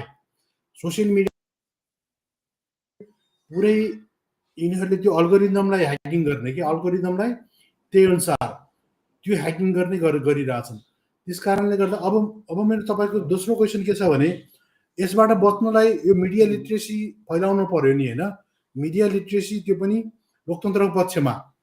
त्यसको लागि तपाईँ यो नेपाली समाजलाई त्यो लेभलको लोकतन्त्र पक्षमा चाहिँ सस्टेन गर्नलाई त्यो एजुकेट कसरी गर्न सकिन्छ वा के गर्दा सरकारको तर्फबाट र नागरिकको तर्फबाट के गर्दा बेस्ट? सरकारको तर्फबाट त हाम्रो नेपालमा सदाकाल युगदेखि हिन्दू अति हिन्दूवादी मान्छेहरू नै त्यो देशको प्रमुख प्रधानमन्त्री मन्त्री सचिव हुनेहरू नेपाल इन्डियाको पनि ब्युरोक्रासीभित्रको र पोलिटिक्सभित्रको सम्पूर्ण श्रृङ्खलाको हामी डाटा निकाल्न सक्छौँ। नेपालको त कन्ठै छ हाम्रो होइन, यो कीर्तिनीति विस्तारदेखि लिएर समयदेखिको सत्तामा नै सत्ता छोडिदिउँ। अब सरकार त हिन्दूकै पक्षमा यिनीहरूको अन्तर्मनको हृदयको कुराहरू यी हिन्दू थिएनन् भने तपाईँ एउटा दुईवटा उदाहरण दिन चाहे। केपी ओली एक्सट्रिम कम्युनिजम, यिनीहरू एमाले भनेको के एकीकृत मार्क्सवाद लेनिनवाद, मार्क्सवाद र लेनिनवाद त दक्षिण वामपन्थी विचारको सबैभन्दा उग्र भनेको एक्सट्रिम कम्युनिजम हो। यिनीहरूले धर्म मान्नु नपर्ने हो, नमान्नु पर्ने हो। गजुरमा सुनका कोटौँका सुन चढाउने केपी ओलीले चढाउने यो कुरा के हो यहीँबाट बुझिन्छ नि। यिनीहरू सरकारमा सत्तामा कस्ता प्रवृत्तिको मान्छे कम्युनिस्ट सरकार, कम्युनिस्ट अति होइन एक्सट्रिम लेफ्टिस्ट पशुपतिमा होइन कल्पित त्यो पशुपति हो। पशुपति वास्तवमा चाहिँ तपाईँको दिपो स्तूपा भनेको चारुमतीले बनाएको स्तूपा बुद्ध विहार हो। त्यो 12औं शताब्दीभन्दा पहिले पनि थाहा छैन यिनीहरूलाई। त्यस कारणले संसारमा यति धेरै झुट र भ्रमहरू फालिएको छ कि मान्छेले सत्य बिर्से, कल्पनाको पछि लागे। त्यो भएको कारणले गर्दाखेरि यिनीहरूले धेरै सरकारको मात्रै होइन समाजका हरेक मान्छेहरू, हजुरले विकास मिडियाको कुरा मेन स्ट्रिम मिडियाको कुरा गर्ने भने त्यो टिकारामहरूदेखि लिएर त्यो के भन्छ यो हाम्रो यात्री के अरे टिकाराम यात्रीहरू, दिलभूषण पाठक, यी सबै मानिसहरू टोटल नै यी हिन्दू मानसिकताबाट ग्रस्त मान्छे, राजा र अति हिन्दूवादी मान्छेहरू, अति हिन्दूवादी। उनीहरूले किताब पढे, पेसा गर्नको लागि किताब पढे, ज्ञान पाएनन्। ज्ञान पाएको मान्छेले यस्तो अहिले 21औं शताब्दीको युगमा त्यो कपोकल्पित कथा कहानीले भरिभराउ त्यो धर्म संस्कार संस्कृतिले समाजलाई योभन्दा थप चाहिँ अज्ञानताको अन्धकारमा धकेल्नको लागि अति हिन्दूवादी विषयवस्तुहरू लिएर आउँदैन थियो होला। यिनीहरू सामान्यमा जे भने पनि मिडियामा मान्छेको मनोविज्ञान पढेर यिनीहरूले म्याक्सिमम कसरी मान्छेले मेनिपुलेट गर्न सकिन्छ भनेर बडो यिनीहरू सेन्सिटिभ तरिकाले ट्रिक लगाइकन विकास मिडियाको फन्डमा एउटा कुरा गर्ने अनि तपाईँलाई म एउटा भिडियो तपाईँलाई म अर्को एउटा भिडियो देखाउँछु है त। तपाईँको कुरालाई म तपाईँको कुरामा समर्थन गर्दै तपाईँको कुरालाई अझ यसले तपाईँको कुरालाई अझ क्लियर गर्नेछ। म एउटा तपाईँलाई एउटा भिडियो देखाउँछु है। अघि पनि मैले भने त्यहाँ 4वटा छोरा मात्रै जिउँदा छन्, अरू सबै लास। को छन् पार्लियामेन्टमा जिउँदा छोरा? अमरेश नै भए 1 नम्बरमा, ज्ञानेन्द्र साई भए 2 नम्बरमा, अनि सुनिल शर्मा 3 नम्बरमा, राजेन्द्र लिङ्गदेन 4 नम्बरमा, अरू सबै जिउँदा लाछन्। अब यस भिडियोमा तपाईँले देख्नुहुन्छ हि इज प्रोफेसर होइन, पोलिटिकल साइन्सको प्रोफेसर, टियु को, त्यो पनि रिटायर। उहाँले कति साल होला सायद गर्नुभयो होला प्रोफेसर होइन, प्रोफेसरै रहेर गर्नुभयो होला। र उहाँको नेपाली समाजको जो ओपिनियन मेकिङ लिडरमा हुनुहुन्छ, एउटा ओपिनियन मेकिङ इन्टेलेक्चुअलमा हुनुहुन्छ। उहाँको बौद्धिक दरिद्रता हेर्नुहोस् त, यो मान्छेले कुन आधारमा कुन पोइन्टमा चाहिँ ज्ञानेन्द्र साई, राजेन्द्र लिङ्गदेन होइन र सुनिल शर्मा यी मान्छेलाई उसले जिउँदा मान्छे मान्छ, अरूलाई मरेको मान्छे मान्छ के? साँच्चीकै यसले भाङ पियाको कि साँच्चीकै यो बुद्धिजीवी हो त? यो होइन, उहाँ कस्तो भने उहाँको पिएचडी विद्यावारिधी प्रोफेसर पनि केमा हो भन्नुहुन्छ होला भने कम्युनिजममा हो। कम्युनिजमको नि मार्क्सवाद लेनिनमा हो उहाँको विद्यावारिधीको थेसिस नै त्यसैमा हो डक्टर साहबको है। अब उहाँ केसी हो होइन, केसी भए पनि उहाँले अझ केसी हो। त्यसपछि उहाँको त अध्ययन पनि कम्युनिजम अथवा मार्क्सवाद लेनिनिजममा उहाँले पिएचडी गर्नुभएको। उहाँले पढाउने पनि शास्त्र नै मार्क्सवाद लेनिनवाद भनेको आजसम्ममा मानव जातिले लेखिएको सबैभन्दा भौतिकवादी दर्शन हो होइन त? हो नि, हो सबभन्दा भौतिकवादी दर्शन। भौतिकवादी दर्शन विद्यावारिधी गरेको एकजना प्रोफेसर भनेको जमानामा हिन्दू कल्चर अनुसार भन्यो भने त ऋषिमुनि हो नि त प्रोफेसर भनेको। पिएचडी एउटा ऋषिमुनिको लेभलको हिन्दू संस्कार अनुसार मान्छेको मानसिकता यति नाजुक र गरिब छ भने, यति नाजुक र गरिब उहाँको मानसिकता गरिब है। उहाँले अघि नै भनिहाले यिनीहरूले पढ्ने भनेको पेसाको निम्ति क्रिटिकल माइन्डसेट हेर्नु न, राखेर माइन्डसेट हेर्नुहोस् त, अहंकार पाल्नको लागि पढिएको ज्ञान हो। उहाँहरू ज्ञानी मान्छेहरू होइन, उहाँहरू चाहिँ शिक्षित मान्छे पनि होइन। शिक्षित र ज्ञानीहरूको शब्द बोलीहरू यस्तो हुँदैन। संसारमा कस्ता वैचारिक मान्छे, कस्ता विद्वानहरूलाई, कस्ता समाजसेवीहरूलाई, कस्ता मान्छेले संसारमा यति धेरै अद्भुत परिवर्तनहरू ल्याएर पनि ती मान्छेहरूको गुणगान र प्रशंसा सुनिँदैन। तर उहाँहरूले 2 कौडीको मान्छेहरूको यति लेभलको मान्छेले मुक्त कण्ठले बहादुर महान हुन् भनेर भनियो भने उहाँको मानसिकता त्यहाँबाट हामीले राम्रोसँग मेजरमेन्ट गर्न सक्छौँ है, जहाँसम्म लाग्छ मलाई। बिल्कुल प्रोफेसर ऋषि लेभलको मान्छेको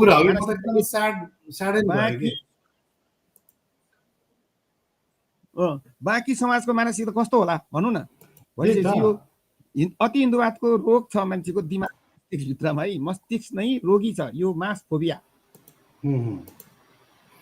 यो कति हेर्नु, प्रोफेसर लेभलको मान्छेले सर हामीले सुरेन्द्र सरको हामीले प्रतिनिधि गरेको यो हामीलाई व्यक्तिगत रूपमा ब्युरोक्रासी जस्तो नै जस्तो व्यक्तिगत रूपमा उहाँलाई हामी सम्मान गर्छौँ होइन, कोहीलाई पनि कसैलाई पनि as a human being, as a नागरिक, एज अ सिनियर जुनियर जे छ त्यो हिसाबले कसैलाई हामी व्यक्तिगत होइन। हामी उहाँको सोच जुन थट प्रोसेस हो होइन, उहाँले जस्तो ज्ञानेन्द्र साई, त्यसपछि गएर राजेन्द्र लिङ्गदेन, त्यसपछि गएर सुनिल शर्मा, अर्को फोर्थ मान्छेको बारेमा त मैले अब अहिले यसलाई यो कन्टेक्स्टमा जोड्न चाहिन। He is also very controversial man होइन, बिल्कुल होइन त, बिल्कुल भेरी कन्ट्रोभर्सियल होइन, अनि एकदमै मिस्टेरियस मान्छे हो होइन।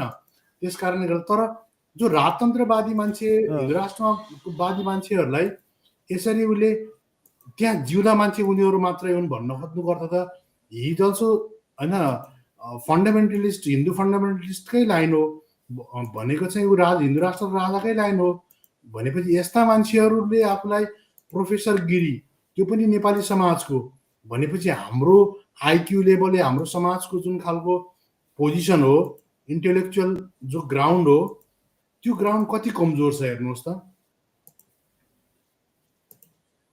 एकदम बहुत कमजोर छ।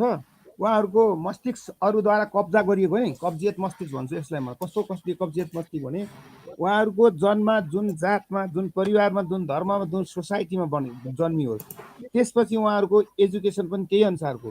तपाईँ भन्दै हुनुहुन्छ कि उहाँ त मार्क्सवादमै पिएचडी गरेको मान्छे हो अरे के?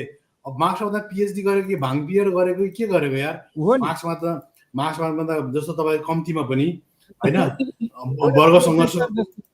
वर्ग सङ्घर्षको कुरा आउँछ होइन कम्तीमा पनि त कास्ट क्लास क्रिडको भन्दा पर चाहिँ वर्ग हुन्छ इकोनोमीले सबैलाई डिसाइड गर्छ होइन एउटा समतामूलक साम्यवादको परिकल्पना गरिएको छ होइन त्यो लेभलको चाहिँ एउटा रिसर्च गरेको मान्छेले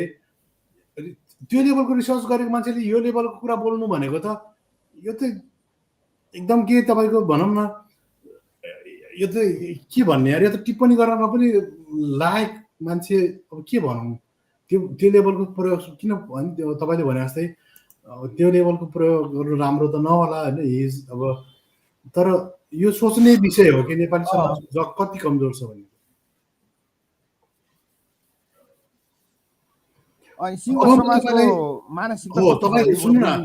सुरेन्द्र केसीको समप सुरेन्द्र केसीको बारेमा समप गर्नुहोस् म तपाईँलाई यसको इम्प्याक्टको बारेमा म अर्को एउटा भिडियो देखाउने वाला छु त्यसपछि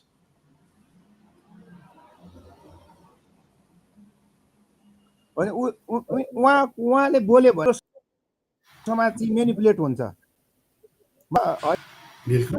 होइन त्योभन्दा डिप्समा जान्छ उनीहरू झन् विश्वास गर्न राजाप्रति हिन्दू धर्मप्रति होइन यो यिनीहरूले जातिवाद अनि आफ्नो धर्मको अतिवाद यो अब मेरो लाइफ त ड्यामेज भइसक्यो लात्न चाहनुहुन्छ अब पहिले जस्तो म अब मेरो गरिबीमा द्वन्द्वमा अविकासमा अज्ञानतामा यो त यो कलङ्क हो उहाँहरू शिक्षित हुनु भनेको यो सभ्यताको निम्ति यो देशको निम्ति देशको उन्नति प्रगति यो यस्तो खालको मनोवृत्तिको मान्छेहरू समाजमा नजन्मिनु नहुनु ठिक जस्तो लाग्छ अरूले बोलेको भए म कुरा काट्दैन थिएँ भौतिकवादी दर्शन त्यही पनि मार्क्सवाद र लेनिनवादको थेसिस लेखेर पिएचडी गरेर त्यत्रो समय एउटा शिक्षण प्राज्ञिक संस्थामा प्राज्ञिक है यो होइन त्यो संस्थामा त्यत्रो समय कामको शैक्षिक यो हैसियत हेर्ने भने नेपाल होइन संसार हल्लाउन संसार बदल्नको लागि आफ्नो होइन एउटा सत्य होइन वैज्ञानिक तार्किक र मानव सक्ने खालको मान्छे हो तर उहाँको मानसिकता चाहिँ अझै पनि होइन अति हिन्दुवादले जगल्टिएको दूषित मानसिकता उहाँहरूको मस्तिष्कहरू सबै होइन यो प्रोग्रामिङ कब्जा गरिएको अति हिन्दुवादले कब्जा गरिएको कुराहरू हुन् उहाँहरू जस्तो मान्छेको त्यो पनि हो तपाईँ अर्को कुरा के भने हिंसा प्रोग्रामिङ गरिएको त हो तर के भने he is very aware about his caste privilege के नेपाली समाजमा या साउथ एसियन समाजमा के छ भने उनीहरू आफ्नो जुन जब इकोनोमी भर्सेस मोरालिटीको लडाइँ हुन्छ नि इथिक्स भर्सेस इकोनोमी भनेको नैतिकता भर्सेस स्वार्थको लडाइँ हुन्छ त्यो बेलामा जहिले पनि यिनीहरू स्वार्थकोलाई चुन्ने गर्छन् के त्यो बेलामा यिनीहरूको नैतिकताले हार्ने गर्छ कि बहुत नेपालका मार्क्सवादीहरू या साउथ एसियाका मार्क्सवादीहरू यो अप्पर क्लासका जो मार्क्सवादीहरू हुन् यिनीहरूले जहिले पनि होइन इथिक्स भर्सेस इकोनोमीको लडाइँमा जहिले पनि यिनीहरूले इथिक्सलाई भन्दा पनि आफ्नो स्वार्थलाई इन्ट्रेस्ट वा इकोनोमीलाई बढी यिनीहरूले गर्ने गर्छन् अब त्यस्तै म तपाईँलाई अर्को एउटा भिडियो देखाउन चाहन्छु यो हिज होइन अब उनी चाहिँ के हुन् भने एउटा दलित शम्भु दर्जी भन्ने मान्छे हुन् यिनी चाहिँ तपाईँको शम्भु दर्जी भन्ने मान्छे चैत 15 गतेको जुन चैत 15 गतेको लडाइँ थियो भन्न तथाकथित यिनीहरूको जनविद्रोह थियो त्यो बेलामा यी मान्छे चाहिँ तपाईँ काँधमा राइट सोल्जर चाहिँ प्लस्टर भएको देख्न सक्नुहुन्छ त्यसमा यिनको सोल्जरमा चाहिँ गोली लागेको थियो अनि यो मान्छे चाहिँ हिज फ्रम दलित कम्युनिटी अनि विडम्बना के हो भने दलित कम्युनिटीको मान्छे हिन्दू राष्ट्र राजा ल्याउनको लागि अनि उनी चाहिँ त्यो चैत 15 को उसमा गोली खान तयार भएर गएका मान्छे थिए र अझ विडम्बना के थियो भने उनको योभन्दा अगाडि बाउ मरेका थिए आमाको टाउको सर्जरी भएको थियो घरमा चाहिँ तपाईँको सबैभन्दा कमाउने मान्छे उनी मात्रै ओन्ली वान म्यान उनी हुन् र घरको सबैभन्दा ठुलो जिम्मेदारी उनीहरूको थियो तर उनी राजा कोही लोकतन्त्रको पक्षमा या जातीय विभेदको पक्षमा उनी गोली खान गएका होइनन् होइन उनी ब्राह्मणवादी व्यवस्था वा सत्तालाई ट्याकल गर्नलाई म मरे पनि भोलि मेरो सन्ततिले चाहिँ एउटा स्वतन्त्रताको साहस जुन स्वतन्त्र रूपमा बाँच्न सकोस् नागरिक बन्न सकोस् र लोकतान्त्रिक व्यवस्थालाई अझ मजबुत गराउने लडाइँ भन्दा पनि राजतन्त्र र हिन्दू राष्ट्रको पक्षमा उनी एउटा गएका योद्धा थिए। अब तपाईँ यो भिडियो एकचोटि यो ब्याकग्राउन्डको एउटा यो भिडियो एकचोटि हेर्नुहोस् र मलाई यसको कमेन्ट तपाईँले यसको सर्ट कमेन्ट चाहिँ लाइफ त ड्यामेज भइसक्यो। अब पहिले जस्तो म काम गर्न सक्छु सक्दिनँ र मेरो हातले काम गर्छ गर्दैन। अब त्यो चाहिँ किनकि सरकारले नै गोली हानेको। अहिलेसम्म त मैले जसरी तसरी काम गरेर खाने थिएँ। अब योभन्दा पछाडि मेरो कस्तो स्थिति हुन्छ, कस्तो हालत हुन्छ, मलाई सबैभन्दा ठुलो चिन्ता चाहिँ मेरो फ्यामिलीको चिन्ता छ मलाई।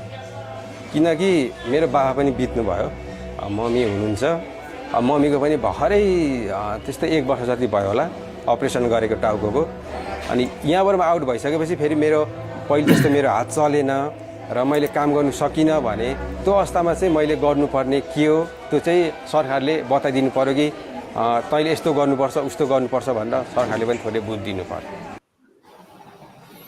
ल तपाईँको थोडा सर्ट कमेन्ट दिन चाहन्छु अब यसको बारेमा, छोटो मिठो कमेन्ट। यो समाज सभ्यताभित्रका मानिसहरू अझै पनि मान्छे भएका छैनन्।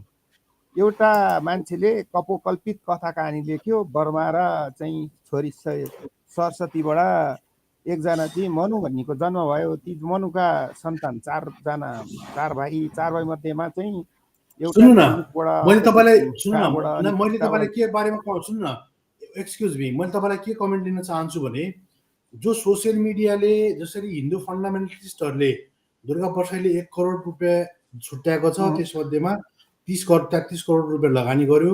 योभन्दा अगाडि तपाईँले यो भिडियो मेरो यो भिडियो हेर्नुभएको हो भने त्यो भिडियो पनि मैले हालिदिएको छु। त्यसपछि उसले छाला छिल्नेदेखि लिएर यिनीहरूको चाहिँ होइन यिनीहरूको पाता कस्नेदेखि लिएर अनि त्यसपछि गएर मैले मेरो भिडियोहरू हेर्नुभयो भने 20 लाखभन्दा तलको मान्छेको ऋण मिना हुने कुरादेखि लिएर होइन धेरै चिजहरू जसरी उनीहरूले कर्मिक रूपमा ज्ञानेन्द्र साईको पनि मैले त्यो चिजहरू सबै देखाएको छु। भनेपछि भन्न खोजेको कुरा के भने यो सोसियल मिडियालाई प्रयोग गरेर जसरी यिनीहरूलाई जम्बी बनाइदिएछ होइन, मान्छेलाई खाने दास रैती बनाउँदै अब्जेक्ट यिनीहरूलाई एउटा अब्जेक्ट होइन डिह्युमेनिटाइजेसन गरेर उसको मानवता मानवीय जुन हुन्छ नि तपाईँको इन्स्टिङ नै मारेर उसलाई चाहिँ पुरा उसको तपाईँको इगो मसाज गरेर इन्स्टिङ पैदा गरेर उसलाई एउटा के गराइदिन्छ जम्बी बनाइदिन्छ। र त्यो जम्बीकरण भइसकेपछि यो मान्छे जसरी म तपाईँलाई सोध्न खोजेको कुरा के हो भने सोसियल मिडियालाई प्रयोग गरेर हिन्दू फन्डामेन्टलिस्टहरूले जसरी दलित जनजातिका मान्छेहरूलाई जुन तरिकाले प्रयोग गर्दैछन् यो आगामी दिनमा या अहिले चाहिँ यो कति खतरनाक हुनेछ र योबाट बच्न यो समुदायका मान्छेले के गर्नुपर्ने हुन्छ। म त्यो 2टा क्वेसन तपाईँलाई सोध्छु। यो समुदायको मान्छेहरूलाई कसरी एजुकेट गर्ने होला? त्यहाँ हिन्दू राष्ट्र इम्प्याक्टको बारेमा भन्नुहोस्। पहिला इम्प्याक्टको बारेमा सोसियल मिडियाको सुन्नु न, पहिला इम्प्याक्टको बारेमा भन्नुहोस्। सोसियल मिडिया मार्फत यिनीहरूलाई जुन गोली खाने बनाइयो त्यसको बारेमा भन्नुहोस्। पहिला यिनीहरूलाई मेनिपुलेट गर्छन् के यी कमजोर मानसिकताको मान्छेहरूलाई ज्ञान हुँदैन, इतिहास थाहा छैन। यिनीहरूले उत्पीडन भोगेको कुराहरूलाई एउटा ह्याबिटको रूपमा होइन के भन्छ यसलाई नेपालीमा चाहिँ नियतिवाद भन्छ नि होइन। नियति नै यस्तो भाग्यवाद, हामी दलित भएरै जन्मेको हामी होइन, भाग्यवाद नियतिवाद यही हामीले नियतिलाई अब भोग्नु पर्ने कुरा भोग्नै परियो। म पूर्व जन्मको फल, पश्चिम जन्मको फल, म ब्रह्माण्ड कोखमा जन्मिन। मानसिकता त्यति कमजोर बनाइएको छ यो समाजले। यसरी एजुकेट गर्दै ल्याएर आएको हो नि त। आफूमाथि गरिएको बर्बरता, अपमान, विभेद, दमन अनि अज्ञानता र अन्धविश्वासको अन्धकारमा राखे यी अन्धकारभित्रका अज्ञानी पात्रहरू हुन्। यिनीहरूमा कुनै विवेक, चेतना, ज्ञान, इतिहास होइन त्यो सबै कुरा आफ्नो पुर्खाले भोग्नु परेको, आफ्नो जेनेरेसनले आफ्नो कास्टले हजारौँ वर्षसम्म भोग्नु परेको। मैले हिजोको इन्टरभ्यूमा भनिदिएको थिएँ कि अति हिन्दूवादी यस्तो सम्बन्धमा थियो कि 17औं 18औं शताब्दीसम्म सायद 19औं शताब्दीमा अचेल भोलि फिट्टाफुट होला दलितका छोराछोरीहरूलाई हिन्दूको मन्दिरमा मानव बलि दिने गरेको छ। त्यो इतिहास मैले भारतको एउटा पुस्तकमा भारतीयहरूले लेखेको एउटा पुस्तकमा भेटाएँ। त्यस्ता तान्त्रिक बाबाहरूले त्यस्ता हिन्दू तान्त्रिक बाबाहरूले सिद्धि प्राप्तिको नाउँमा अनेक त्यो के हुँदो रहेछ यिनीहरूको त्यो भनौँ न मसान खेलाउने के अति शक्ति प्राप्त गर्ने त्यसमा त दलितका छोराछोरीहरू त भारत र नेपालमा त ब्राह्मण जाति र हिन्दू धर्मले एक दुईजना होइन त्यो हजारौँ वर्षमा लाखौँ बलि दिएको छ त्यो कहिले लाग्दो खान्छ एउटै मन्दिरमा एकै ठाउँमा तपाईँको सयौँ बालबच्चाहरूलाई बलि दिएको समेत इतिहास छ काल ल्याएको छ बराबर छ अहिले पनि यति धेरै विभेद छ मान्छेलाई मानवीय रूपमा राखिएको छैन इभोल्युसनबाट रिभोल्युसनबाट हामी कसरी एउटा होइन यो चाहिँ नेचुरल प्रोसेस र कल्चरल प्रोसेसबाट 21औं शताब्दीमा आइपुगेको हो भने यिनीहरूलाई 1% मात्रै ज्ञान थियो भने यी मानिसहरू त्यो आन्दोलनको खर्रो विरोधी हुन्थे के को राजा के को हिन्दू राज्य हामीलाई यति निरीह हामीले अमानवीय हामी मानव जातिलाई पशुभन्दा नीच बनाएर राखेको हामी सेवकहरूलाई हामी यो धेरै धेरै जस्तो नि त्यो कारणले यति कमजोर छ नेपालको मनोविज्ञान नेपालीहरूको आइक्यू लेभल शिक्षाको लेभल यसमा समग्रमा भन्नुपर्दाखेरि चेतनाको लेभल नै वास्तवमा मानिस भएको छ जस्तो मलाई लाग्दैन त्यो अघि सुरेन्द्र डाक्टर साहब र उहाँको कुरा गर्ने भने यो दुईटा एकदमै प्रतिनिधि पात्र हजुरले ल्याउनु भएको थियो बिल्कुल हामी सबै प्रतिनिधि पात्रले लिइरहेको छौँ बिल्कुल पर्सनालिटीहरू सर न हामी सबै प्रतिनिधि पात्रको रूपमा लिइरहेको छौँ मसँग अरू पनि छन् ठिक छ तपाईले एकदमै यो त नमुना भयो त्यस्तो त हजारौँ छन् यस्तो त लाखौँ छन् मसँग छन् अरू पनि सुरेन्द्र भण्डारी डिग्री पिएचडी का त्यस्ता 100% जस्तै डिग्री पिएचडी का हिन्दू चाहिँ बिल्कुल म तपाईलाई आउटकमहरु देखाइराछु के मैले नेपाली समाजको जुन छ नि नेपाली समाजमा जुन मैले आउटकमहरु देखाइराछु जस्तो उहाँ जस्तो मान्छेले संसारमा सुन्नु न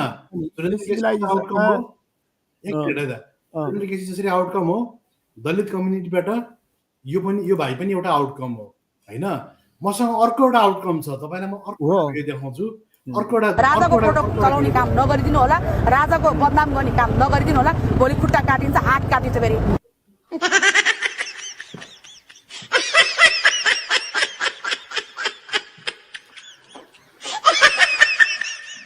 अल्लाह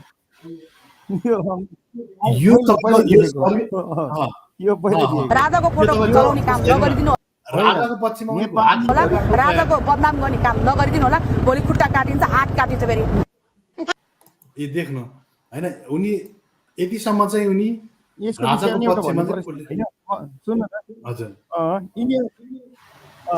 यिनीहरूलाई नेपालको राजा लिच्छवी कालदेखि किराँत कालदेखि महिषपाल गोपाल मल्लकाल शाहकाल यी 13वटा राज्य तामाङहरूले सञ्चालन गरेको थियो तामाङहरूलाई अति हिन्दूवादीहरूले निर्मम तामाङहरूको यति बर्बर चाहिँ तपाईँको समाजमा यो नेपालमा को इतिहासै लेखिएन कि यो यो यो यो यो दाखेरि यो बहिनीलाई पत्याउने बोलेको चाहिँ कुराहरूको भ्युज त्यसमा कमेन्ट शर्मिला वाइवा भनेर यस्ताको त्यो फलोअर छन् सुन्नुहोस् है यसको अनुयायीहरू छन् भनेपछि यो समाज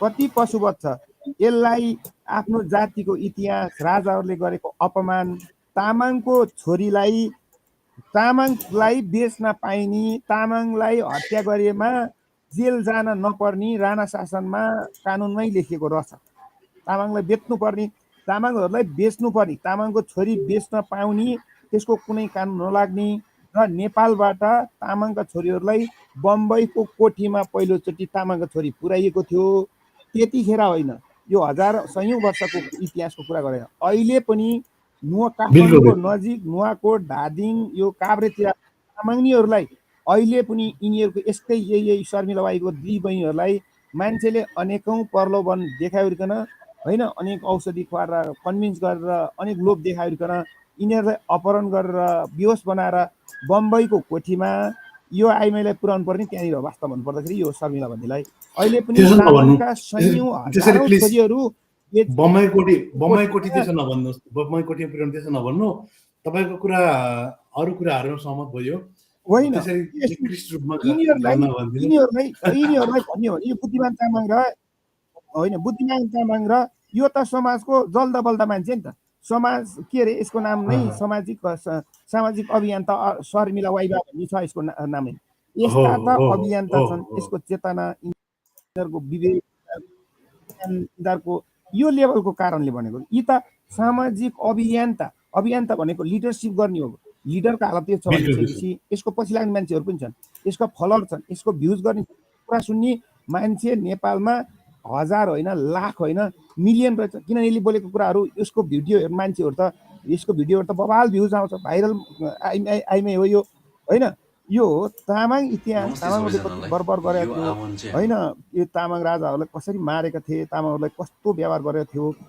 यति यिनीहरूले इतिहास पढेको छैन यिनीहरूको ज्ञान छैन चेतना छैन यिनीहरूलाई धर्म भनेको के थाहा छैन बुद्धिज्म कति महान र सत्य धर्म हो डाक्टर बाबा भीम अम्बेडकरले बोल्नु भएको कुरा लेखिएको परम सत्य है यो परम सत्य होइन युगयुगोत्तर सत्य हुने कुराहरू जुन एउटा बुद्धिज्मलाई बाबा अम्बेडकरले व्याख्या गरेको थियो नि यस्ता कुराहरू पढेको भए यस्ता बाउला आइमाईहरूको अन्याय पनि हुँदैन थियो यिनीहरू हिन्दूवादी पनि हुँदैन थियो यो राजावादी पनि हुँदैन थियो यस्ता मैले अघि देखाएको मान्छेहरू प्रतिनिधि पात्रहरू वास्तवमा यिनीहरूभित्र अब ज्ञान त शून्य नै हो चेतना पनि शून्य नै हो ज्ञान भएको मान्छेले त इतिहासको विषयमा थाहा हुन्छ जातीय उत्पीडन विभेदका कुराहरू दमनका कुराहरू आफ्नो पुर्खाको इतिहासका कुराहरू पञ्चायतकाल राणाकाल लिच्छिकाल हरेक कालखण्डमा धर्मले संस्कृतिले राज्य सत्तामा पुग्न नपाइकन गरिबीको पीडा विभेदको पीडा होइन अपराधी बन्न बाध्य बन्ने अवस्था पापी बन्न बाध्य बन्ने अवस्था कसले ल्याएको गरिब बन्ने बाध्य व्यवस्था अवस्था कसले ल्याएको यिनै हिन्दूवाद र राजाहरूले हो यति निम्नतम ज्ञान र चेतना नभएको मान्छेहरूको पछि लाग्ने हजारौँ छन् शर्मिला वाइबा डाक्टर सुरेन्द्र केसी र त्यो अघिको चाहिँ हाम्रो एकजना परिवार साथी कुरा गरेको होइन उहाँहरू जस्ता त यो समाजमा लाखौँ छन् भने कति कमजोर रहेछ मानव जातिको ऐतना होइन विवेकको कुरा चेतना विवेक होला शिक्षा छैन ज्ञान त छैन 21औं शताब्दीमा यो कम्प्युटर के बन्यो होला मान्छेले विज्ञानद्वारा हो हामीले खानी लाउने सबै कुराहरू कसले बनायो भन्दा मान्छेको विवेक र विज्ञानले बनायो विज्ञान र विवेक भन्दा ठुलो रहेनछ हामीलाई त अन्धविश्वास राखेको रहेछ यी कुराहरू न्यूनतम पनि वास्तवमा अब के भन्नु यो no I don't have any words to criticise them है म तपाईलाई अब अर्को एउटा भिडियो देखाउन चाहन्छु हैन यो भिडियोमा चाहिँ अब अर्को एउटा भिडियो छ मसँग ही इज फ्रम अमेरिका हैन he is from United states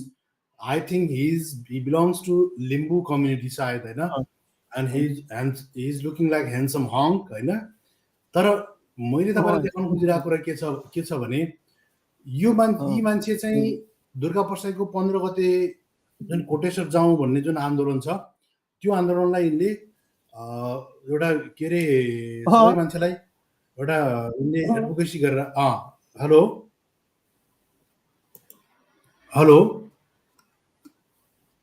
सुन्नु भएको छ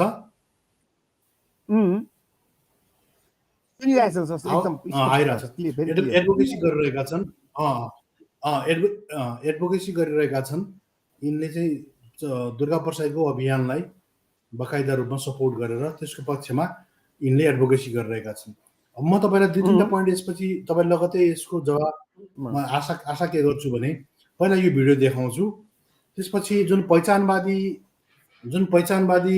भनेर जुन खालको आइडेन्टिटी पोलिटिक्स गर्ने जनजाति आदिवासीहरू छन् यिनीहरूले खास राइट बेस्ड इस्युहरू या यिनीहरूलाई चाहिँ ब्राह्मणवादीहरू जसरी प्रकृति पूजक भनेर मक्ख पार्ने मात्रै गर्छन् तर हिन्दुइजम भनेको चाहिँ ओभरअल यस्तो फिलोसफी हो जसले हैन उसको कुनै पनि देशको उसको राजनीतिक प्रणाली आर्थिक प्रणाली सामाजिक प्रणाली सांस्कृतिक प्रणाली शैक्षिक प्रणालीदेखि लिएर उनीहरूको मानसिकता social behaviour social relation culture ethics morality value system एभ्रिथिङलाई ह्याक गर्छन् उनीहरूले in the name of religion त्यस्तो खालको एउटा मोन्स्टर भन्छु म यो अक्टोपस टाइपको मोन्स्टर जुन छ त्यसमा जस्ट एउटा प्रकृति पूजकको नाममा ढ्याङ्ग्रो ठाउँठाउने होइन झाङ्ग्री या यो त्यो भएर खस या प्रकृति पूजक भन्ने जुन खालको एउटा छ त्यति त्यति चारो कुराले गरेर प्रतिकृति पूजकको नाममा अनि आइडेन्टिटी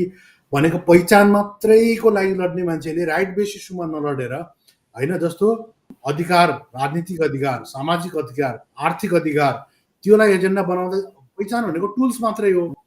तर त्यो खालको जसरी यदि पहिचानको लागि मात्रै कुरा गर्ने त्यो खालको कम्युनिटीले आफ्नो युवाहरूलाई के होल्ड त्यो इमोसनल टाइपको एउटा एजेन्डा बोकेर मात्रै के होल्ड गर्न सक्ला त? म तपाईँलाई फर्स्टमा यो भिडियो देखाउँछु, त्यसपछि तपाईँ मलाई कमेन्ट गर्नु। दुर्गा प्रसाद दाइले भर्खर 2 घन्टा अगाडि गर्नुभयो है। 2081 साल चैत्रको 15 गते चाहिँ जनविद्रोह है, यो छ नि अहिलेको यो अत्याचार विरुद्धको चाहिँ जनविद्रोह गर्नको लागि चाहिँ कोटेश्वरमा चाहिँ विशाल एउटा जनसभा चाहिँ गर्ने घोषणा गर्नुभएको छ हाम्रो के अरे दुर्गा प्रसाद दाइले। त्यही भएर सबैजना देश विदेशमा, खाडीमा, अमेरिका, अस्ट्रेलिया जता पनि हुनेहरू सबैजना यो व्यतिथि विरुद्धको व्यवस्थाको लागि चाहिँ सबैजना एकजुट भएर लाग्नुपर्छ भनेर दाइले भर्खरै मार्च यो बोर्ड सबैजना चाहिँ चैत्र 15 गते चाहिँ सबैजना कोटेश्वर चोकमा जाऊँ र देशमा बदलिँदो व्यवस्थाको चाहिँ स्थापना गर्नको लागि तपाईँ हामी सबैजना एकजुट भएर लाग्नुपर्छ। सबैजना यो बेलामा चाहिँ दुर्गा प्रसाद दाइको चाहिँ साथमा जाऊँ, सबैजना चाहिँ कोटेश्वरमा भेला हौँ, हामी पनि आउँछौँ, सबैजना मिलेर देशमा चाहिँ व्यतिथि विरुद्ध चाहिँ बोल्नुपर्छ। जय नेपाल, जय गोर्खे, जय फिटमेन गाइस, लभ यु अल। ल प्लिज गो हेड। यो कस्तो भने यी मानिसहरू मान्छे 2 खुट्टे जनावरहरू, यी मान्छेहरूको चेतना छैन। यो लिम्बू परिवार, लिम्बू यो किराँत संस्कृतिबाट यहाँ काठमाडौँबाट हिन्दूहरूले किराँतहरूलाई कसरी काट्दै मार्दै छप्काउँदै पल्लो किराँत अल्लो किराँत पूर्वतिर लखेटिएको थियो, किराँत राज्य कसरी चाहिँ अपहरण गरेको थियो भन्ने कुरा यसको दिमागभित्रमा 1% पनि चेतना छैन। दोस्रो एउटा कुरा के हो भने यिनीहरूको सन्तान कम होस् थोरै होस् भनेर यिनीहरूको पशुहरूलाई चाहिँ सबै देवी देवता, ढुङ्गालाई, माटोलाई, रुखलाई, पातलाई जहाँ पनि बलि दिने प्रथा त्यतिखेर खेतीपाती युग र किसान यो पशुपालन युग, यिनीहरूको पशु पनि मार्ने, यिनीहरूलाई लाउरे बनाएर विदेश पठाइदिने, यिनीहरूको पपुलेसन घटाउने, यिनीहरूलाई यो किराँतहरूलाई गरिएको निर्मम चाहिँ त्यतिखेरको बर्बर पाशविक चाहिँ त्यो हिंसा हत्या गरिएको थियो। यसको विषयमा यसलाई 1% थाहा छैन। यो कहाँ पुगेको भन्दा अमेरिका के गर्यो भने अहिले विश्वको सबैभन्दा पछिल्लो समयमा नयाँ देश भनेर भनिन्छ 1492बाट क्रिस्टोफरले पत्ता लगाइसकेपछि 4-5 वर्षमा बनेको देश, जुन देश चाहिँ विज्ञानले बन्यो, कहाँ छ भन्दा नासाले बनाएको, विज्ञान र प्रविधिले बनाएको, वैज्ञानिकहरूले बनाएको आधुनिक अमेरिका देश, अमेरिकामा पुगेर बसेको यो तोरी लाउरे होइन, यो तोरी लाउरे त्यहाँ बसेको यो हिन्दूहरूको कारणले, ब्राह्मण अतिवादको कारणले, राजाहरूको कारणले यिनको जातिहरूले कति उत्पीडन खप्नु परेको थियो, अहिले पनि कति विभेद र गरिबी खप्नु परेको छ। राज्य सत्तामा, राज्य सञ्चालनमा कहिले पनि यिनीहरूको जातिहरू पुग्नै नसक्ने अवस्था किन आयो? हाम्रो गरिबी र यो स्वयं यो मान्छे नै अमेरिका जानको प्रमुख कारण के थियो भनेको कुराको यसको चेतना छैन। दोस्रो एउटा कुरा पहिचान कुरा निकाल्नुभयो। पहिचान भनेको के हो भने मान्छेले किन पहिचान खोज्छ भन्दा पहिचान भनेको अस्तित्व भनेको, जस्तो सुनको अस्तित्व चाहिँ सुनकै होस्, फलामको अस्तित्व फलाम होस्, आँपको अस्तित्व आँप होस्, पानीको अस्तित्व पानी होस् र यसकोहरू चाहिँ त्यस्तो किसिमको अस्तित्व हुनुपर्छ। हाम्रो अस्तित्व चाहिँ कसरी भने बागमतीको पानीलाई चाहिँ बागमतीको ढल सहितको बगेको पानीलाई हामी पानीको अस्तित्व भन्दैनौँ, अस्तित्व बिग्रिएको तसनस भएको भन्छौँ। पानी हो तर त्यो उपयोग छैन, त्यो दुर्गन्धित छ, त्यो होइन, त्यो त्यस्तो खालको। शुद्ध पानीको अस्तित्व के हो होइन, यो अस्तित्व भनेको किराँत भनेको के हो, शेर्पा भनेको के हो, कुनै जाति मान्छे भनेको के हो भने जब हाम्रो अस्तित्व हराउँछ, हाम्रो विज्ञान हराउँछ, वस्तुकला हराउँछ, चाडपर्ड खानपिन यो आर्थिक अरूमाथि निर्भर हुन्छ। जब अस्तित्व हुँदैन, अस्तित्व हराइसकेपछि परनिर्भर हुन्छौँ। जब परनिर्भर हुन्छौँ हामी के हुन्छौँ? दास हुन्छौँ। हामी जब मान्छे भइकन दास हुन्छौँ, दासहरू चाहिँ संसारको पशुवत हो। किनभने अफ्रिकाबाट हजुरले चाहिँ अमेरिकनहरूले किनेर ल्याएको, ब्रिटिसतिर अफ्रिकनहरू किनेर ल्याएर आएको, इन्डियाका हजारौँ तमिलनाडुको मान्छेहरूलाई फिजीमा लगेर त्यहाँनिर चाहिँ दास बनाएर काममा लगाएको अहिले विश्व ग्लोबल कन्टेन्टमा हेर्ने भने दास के हुन् भन्ने कुरा आज आएर राणाकाललाई मात्रै बुझेर पञ्चायतकाललाई मात्रै बुझेर हुँदैन। हाम्रो हुने सिभिलाइजेसनको 2-3 हजार वर्षको बिचमा मानव जातिहरूलाई कति दास बनायो, उनीहरूको अस्तित्व कसरी मेटायो, भाषा संस्कृति त्यो भित्रको धेरै कुरा हो। There are so many factor, धेरै कुराहरू छ। यदि यसले अस्तित्व आफ्नो पहिचान भन्छ नि अचेल साथीहरू, पहिचान त हुनुपर्छ, तर मानवताको आधारमा पहिचान खोज्ने हो। पहिचान भनेको मैले बोले मेरो वस्तुकला, मैले बाँच्ने आधार, मेरो योग्यता, मेरो धेरै कुराहरू पर्छ। अस्तित्वपछि परनिर्भर हुने हो। परनिर्भर म तपाईँको कुरामा समर्थन छु न। एक सेकेन्ड, जस्ट वान सेकेन्ड, म तपाईँको कुरामा समर्थन जनाउँदै, पहिचान भनेको आइडेन्टिटी हो, आइडेन्टिटी भनेको साधन हो। त्यो त तपाईँ जब साध्यको लागि लड्नुहुन्छ नि, जब तपाईँ होइन आर्थिक, सामाजिक, सांस्कृतिक, होइन राजनीतिक, शैक्षिक सबै खाले तपाईँको चाहिँ रोजगार, महँग, जो तपाईँ राइट बेस इस्युमा जब लड्नुहुन्छ, लडेपछि तपाईँले जस्तो आदिवासीले, दलितले, या महिलाले, या बाहुनले, या खसले, जसले होस्, त्यो आइडेन्टिटी भए, त्यो टुल्स हो। जब तपाईँले एउटा अधिकारको लागि लड्नुहुन्छ, अधिकारको लागि लडिसकेपछि तपाईँले जब अधिकार कुन आधारमा दिने त तपाईँले आदिवासीको आधारमा दिने हो, दलितको आधारमा दिने हो, होइन, या शूद्रको आधारमा दिने हो। किनभने तपाईँ ऐतिहासिक कालदेखि नै तपाईँ डिस्क्रिमिनेसनमा पर्नु हो। ऐतिहासिक कालदेखि तपाईँलाई बाइकआउट गरियो, होइन, दलितलाई हिस्टोरिकल्ली अनटचेबल बनाइयो। अनटचेबल भएपछि उनीहरू इकोनोमिक स्पेसबाट गायब भए, सोसियल स्पेसबाट गायब भए, साइकोलोजिकल्ली ध्वस्त पारियो। उनीहरूलाई चाहिँ तपाईँको के अरे जस्तो उनीहरूको चाहिँ मानवीय गरिमा पुरै ध्वस्त पारेर पशुभन्दा तल बनाइयो। त्यसपछि आदिवासीको मामलामा कसैलाई मासिने बनाइयो, कसैलाई तपाईँको नमासिने बनाइयो। मासिनेलाई चाहिँ पनि एकदमै स्लेभ टाइपको, होइन, डोमेस्टिक स्लेभको बिहेभियर गरियो। उसलाई पढ्ने त्यो गर्ने भन्दा पनि गुलामको रूपमा उसलाई एउटा यौन शोषणदेखि लिएर उसलाई वस्तु, जो घोडालाई चढ्ने जसरी बनाइन्छ त्यो तरिकाले मासिनेलाई युज गरियो। नमासिनेवालालाई बाहिरी रक्षात्मक रूपमा, जस्तो तपाईँको शाहले के गर्यो भने इन्डियामा उनीहरू असफल हुनुको कारण के थियो भने जो हिन्दू राजाहरू चाहिँ तिनीहरूले कास्ट सिस्टम थियो। एउटा यदुनाथ सरकारले एउटा राम्रो किताब लेखेको छ, म कुनै दिन बारेमा स्ट्रिम गर्नेवाला छु। यदुनाथ सरकारले चाहिँ कसरी चाहिँ यहाँको फौजीकरण कस्तो थियो पहिला इतिहासमा, त्यसले गर्दाखेरि यिनीहरू किन हारे हिन्दू राजाहरूले र मुस्लिमहरूले किन जिते इन्भेडरहरूले भन्ने टाइपको त्यो थियो। भन्न खोजेको कुरा के भने आइडेन्टिटी नेसेसरी छ, त्यसमा कोही डाउट भएन। तर आइडेन्टिटी या साध्यको लागि लड्नुको ठाउँमा साधनको लागि लडियो भने, जस्तो डक्टर अम्बेडकरले के गर्यो भने जब 1920तिर साउथ बोरो कमिटी आयो, 1919 जनगणनासम्ममा के थियो भने उनीहरूलाई जनगणनामा गन्दै गरिदिन्थ्यो के, उनीहरूको काउन्टै हुँदैन थियो। भन्नाले काउन्ट त हुन्थ्यो, तर जस्तो भोटिङ राइट्सको कुराहरू आयो 1919मा साउथ बोरो कमिटीले भोटिङ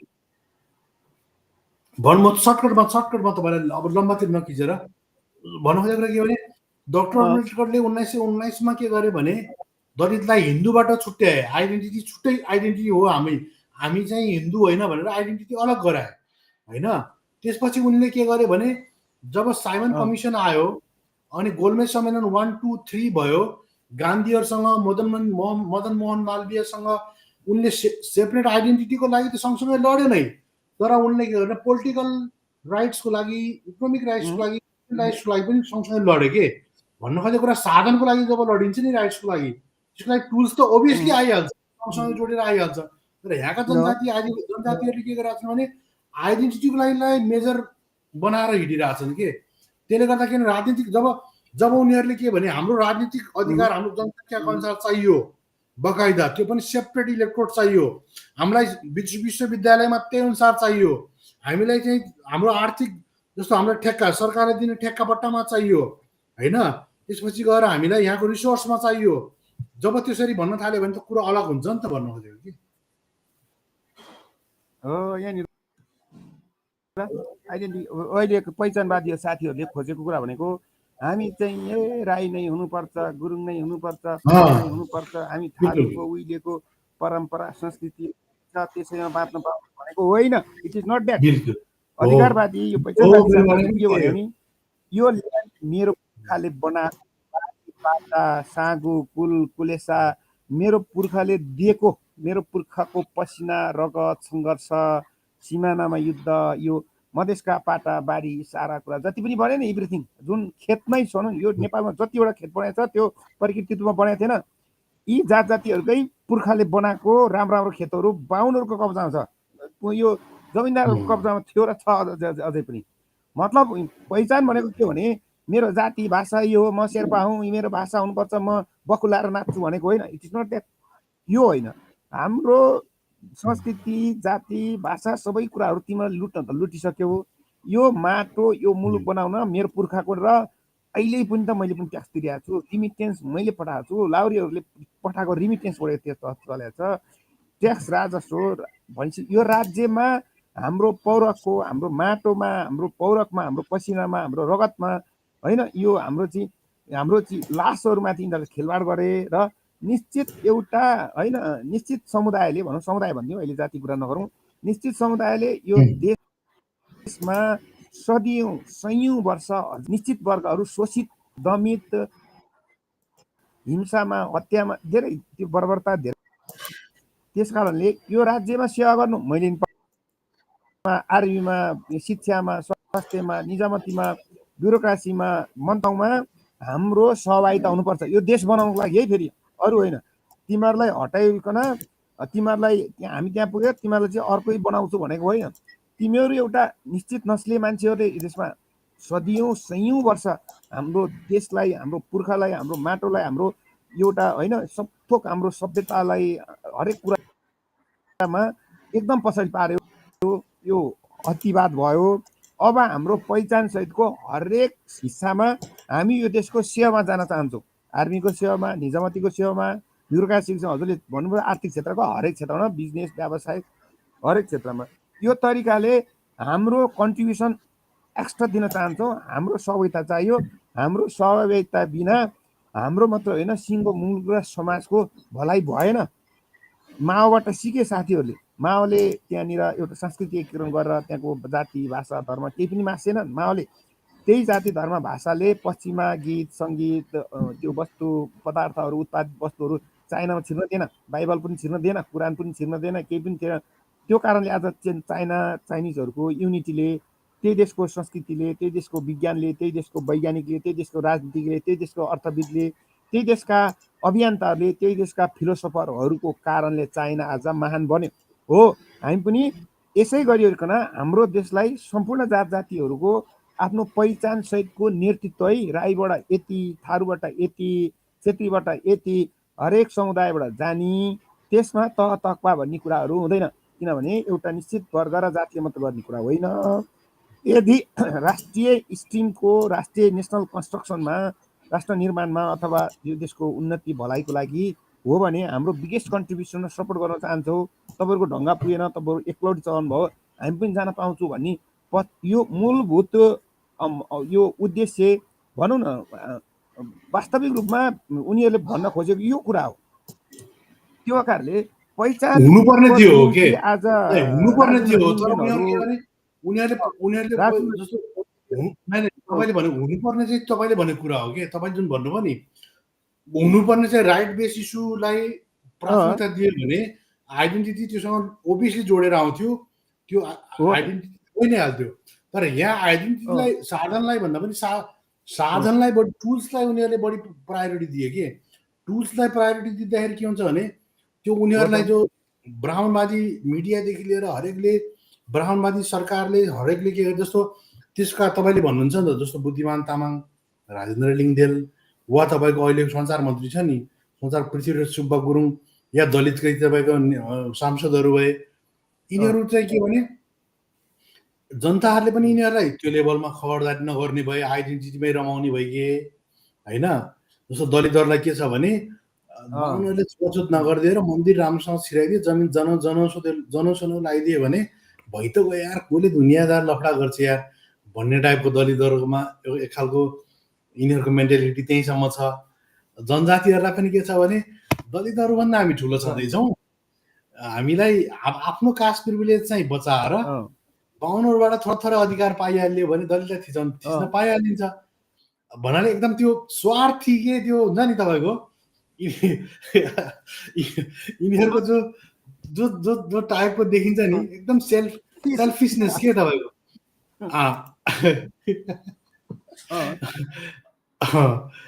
यो त्यो तरिकाले त हुनेवाला छैन होइन। अब त्यो अघिको लिम्बू भाइ अमेरिकामा बस्ने राजेन्द्र लिङ्गदेन अनि यो हाम्रो बुद्धिमान नमस्ते सबैजनालाई। यो आह्वान चाहिँ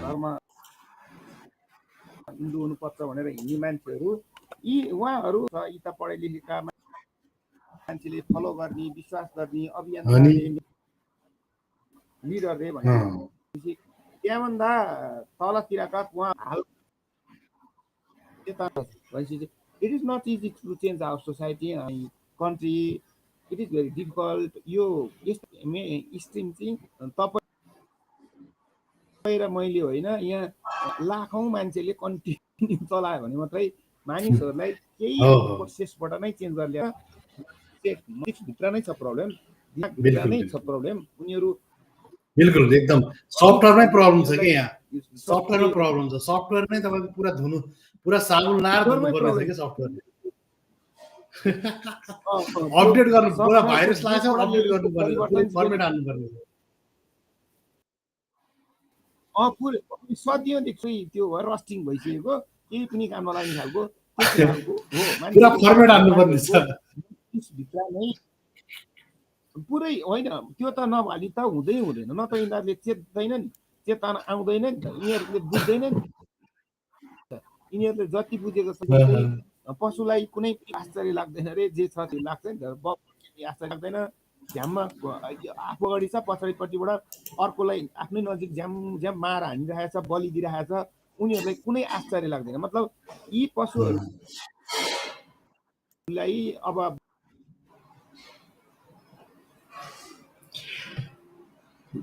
आज यसो गरौँ। अब आज तपाईँसँग धेरै मिठो कुरा भयो होइन। हेलो, आज तपाईँसँग धेरै मिठो कुरा भयो, यसको लागि तपाईँलाई धेरै धेरै धन्यवाद। फेरि पनि हामी जोडिनेछौँ भोलि पर्सिका दिनहरूमा। आज तपाईँको म यसलाई समाप्त गर्छु। यो 1 घन्टा 47 मिनट 39 सेकेन्ड लगभग भयो। म यसलाई अब समाप्त गर्न चाहन्छु है, समाप्त गर्न चाहन्छु। यसमा के छ भने तपाईँको यसमा बिल्कुल म यसलाई समाप्त गर्न चाहन्छु। यसलाई यसमा अब हामीले के कुरा छ भने 2-3टा कुराहरू म भन्दै यसलाई समाप्त गरिहाल्छु, एकदम ऱ्यापिडली समाप्त गरेर। दुर्गा प्रसाद राईले भर्खर 2 घण्टा अगाडि गर्नुभयो है। 2081 यसमा स्पेसल्ली के छ भने जुन खालको सोसियल मिडियालाई जसरी ब्राह्मणवादी जो होइन सामाजिक रूपमा आफूलाई एकदम हेजेमोनिक टाइपको छन् होइन, उनीहरूले जसरी आफूलाई वर्चस्वमा राखेका छन्, अब उनीहरूले चाहिँ नि के भएको छ, यो समाजलाई चाहिँ जबरजस्ती हाइजेक गरेका छन्। सोसियल मिडियाले साथीले भने जस्तै मानसिक रूपमा पुरै यिनीहरूको हाइजेक सफ्टवेयर नै हाइजेक गरेका छन्। त्यसैले म यहाँका जो उत्पीडितहरू छन्, दलित जनजाति होइन, धार्मिक अल्पसङ्ख्यक अनि मधेसमा पनि स्पेसली शूद्र भनेको यादव, कोइली, होइन, कुर्मी, कुशवा, कलवार, बर्मा होइन, शाह, तेली, त्यसपछि गएर यी सबै जुन यादी इत्यादि छन्, यिनीहरूलाई बढी हिन्दुत्वको भाङ चटाइरहेका छन्। पहाडमा पनि चाहिँ नि दलितहरू र जनजातिहरू र अझ खस भनेको क्षेत्री होइन है, भ्रम नपर्दा हुन्छ, they are like a tribes होइन।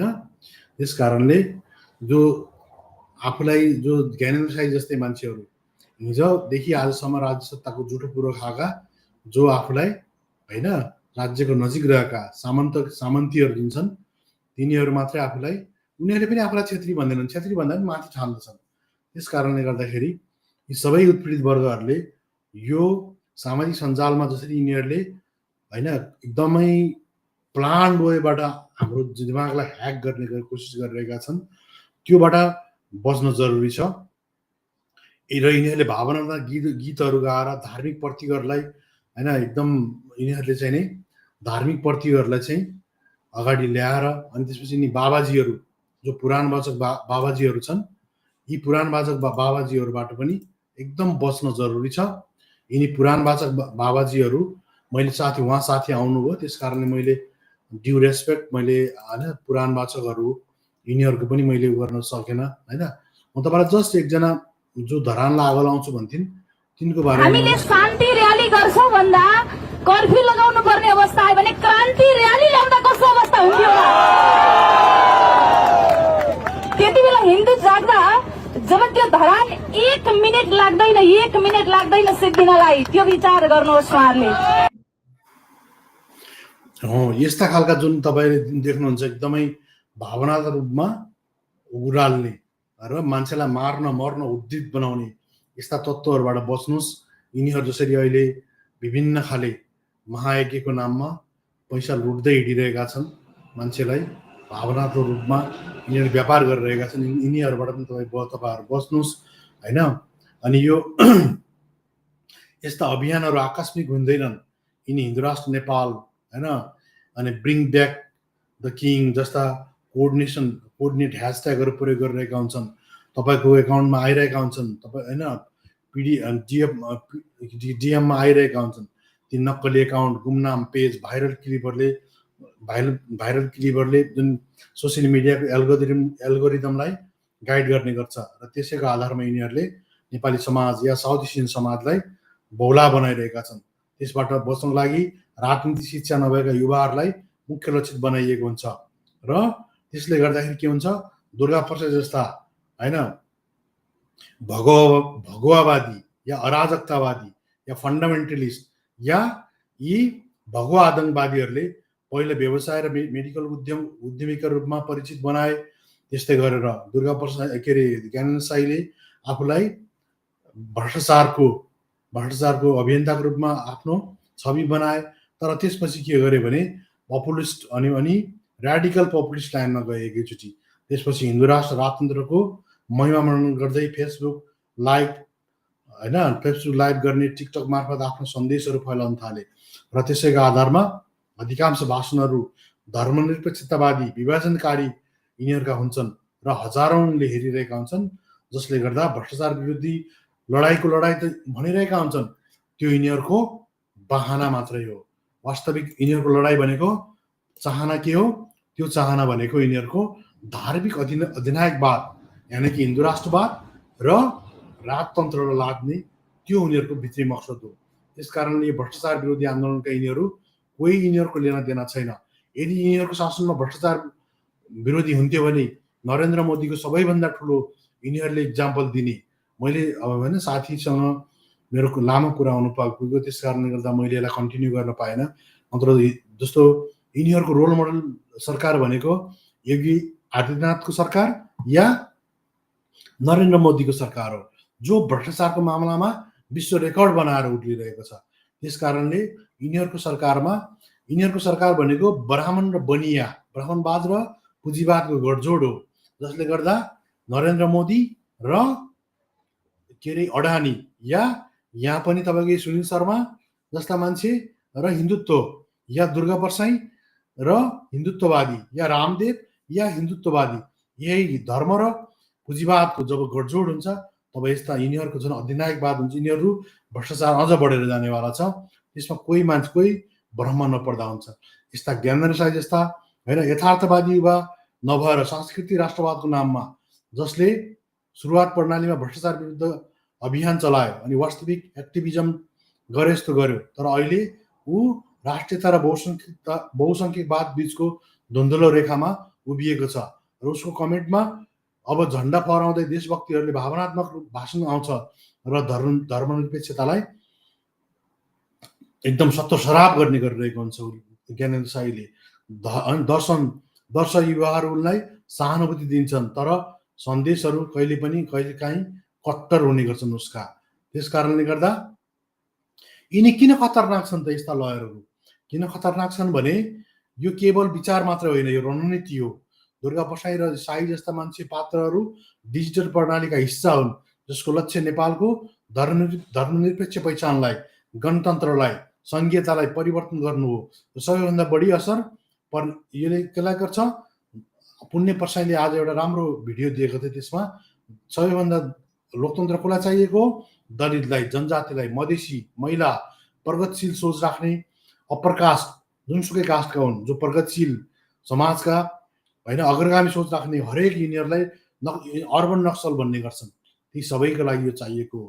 र त्यसको अन्तिम उद्देश्य सुधार होइन, यिनीहरूको अन्तिम उद्देश्य होइन, यिनीहरूको अन्तिम उद्देश्य सुधार होइन। यिनीहरू समानता नभएको विभाजित विगतलाई फर्काउने र राजतन्त्र र हिन्दू राष्ट्र पुनर्स्थापनाले सबैभन्दा बढी पीडित हुने दलित, जनजाति, मधेसी, महिला र साना धार्मिक समूहहरू नै यिनका सबैभन्दा पीडामा पर्नेवाला छन् र उनीहरूको आवाज फेरि दबाइनेछ र यिनको अधिकारहरू एकपटक फेरि संस्कारको नाममा हटाइनेछ। त्यस कारणले यस्ता कुतत्त्वहरूबाट यदि बचिएन भने र यस्ता मान्छेहरूले समाजलाई हाइजेक गरे भने यो समाज टोटल्ली बर्बादीको स्थितिमा जानेछ र यो समाज पूर्ण रूपमा। सबैलाई नमस्कार छ। यही 26 गते राष्ट्रिय झण्डा सहितमा उपस्थितका लागि हामी अपिल गर्छौँ र राष्ट्रवादी साथीहरू विशेष गरेर 4वटा मुद्दा। यो देशमा लुटतन्त्र अति भयो, भ्रष्टाचार अति भयो, यसको अन्त्य गर्नका लागि अब सडकबाट भए पनि आन्दोलन गर्नुपर्ने अवस्था आयो। त्यसका लागि र दोस्रो कुरा, यो देशमा प्रदेश खारेज गर्नका लागि। तेस्रो कुरा, यो देशमा हिन्दू बुद्ध सहितको वैदिक सनातन हिन्दू राष्ट्र स्थापना, राजा सहितको प्रजातन्त्रका लागि हामीले उपस्थितका लागि अपिल गर्छौँ। र अर्को कुरा, कोही पनि नडराउनुहोस्, डराउनु पर्ने कुनै यिनीहरूले बिल्कुल यो यिनीहरूले जुन खालको तरिकाले होइन सामाजिक सञ्जाललाई हतियारको रूपमा प्रयोग गरिरहेका छन्। फेसबुक, टिकटक, युट्युब जस्ता प्लेटफर्महरूलाई हतियार जस्तै प्रयोग गरिरहेका छन्। पुराना राजाहरूको महिमा मनन गर्ने, धर्मनिरपेक्षताको विरोध, जातीय घमण्डलाई यिनीहरूले जुन जातीय घमण्डलाई राष्ट्रियताको खोल उडाइरहेका छन्। भावनात्मक गीतहरू, धार्मिक प्रतीकहरूलाई अर्धसत्य रूपमा जुन फाल्सीको रूपमा प्रयोग गरिन्छ र जसले जनभावनालाई आगो लगाउने गर्छन्। त्यस कारणले गर्दाखेरि के तपाईँहरूले यस्तो कन्टेन्ट देख्नु भएको छ कि छैन? देखिरहनु भएको छ नि त। यस कारणले यस्तो कसले फैलाइरहेको छ, किन फैलाइरहेको छ? यसको पछाडि आरएसएसको जुन एजेन्डा छ र यिनीहरूले जुन भाषणबाजीमा आरएसएसको जुन एजेन्डा हिन्दू राष्ट्र र राजालाई लिइरहेका छन् त्यसको बारेमा सचेत तरिकाले अगाडि बढ्न जरुरी छ।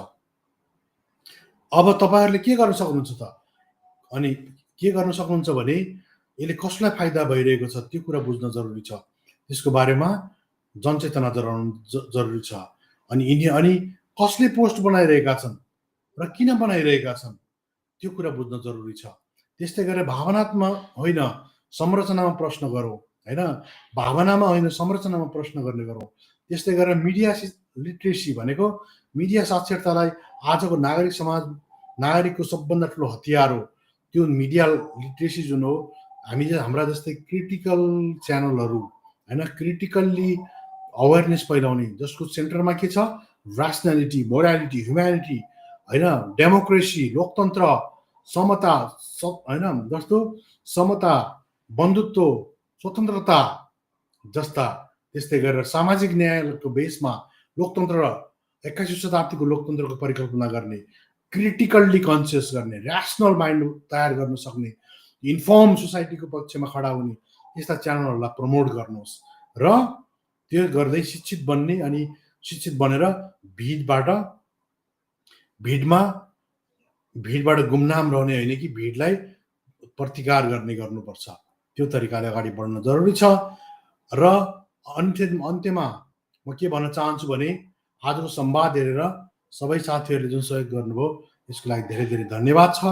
यदि तपाईँलाई यो विषय महत्त्वपूर्ण लागेको छ भने लाइक, सेयर र कमेन्ट गर्न अवश्य नबिर्सिनुहोला। साथै हामी चाहन्छौँ बराबरीमा आधारित, न्यायपूर्ण, विवेकशील नेपाल, न कि डर धर्म वा अन्धविश्वासमा आधारित राष्ट्र होइन।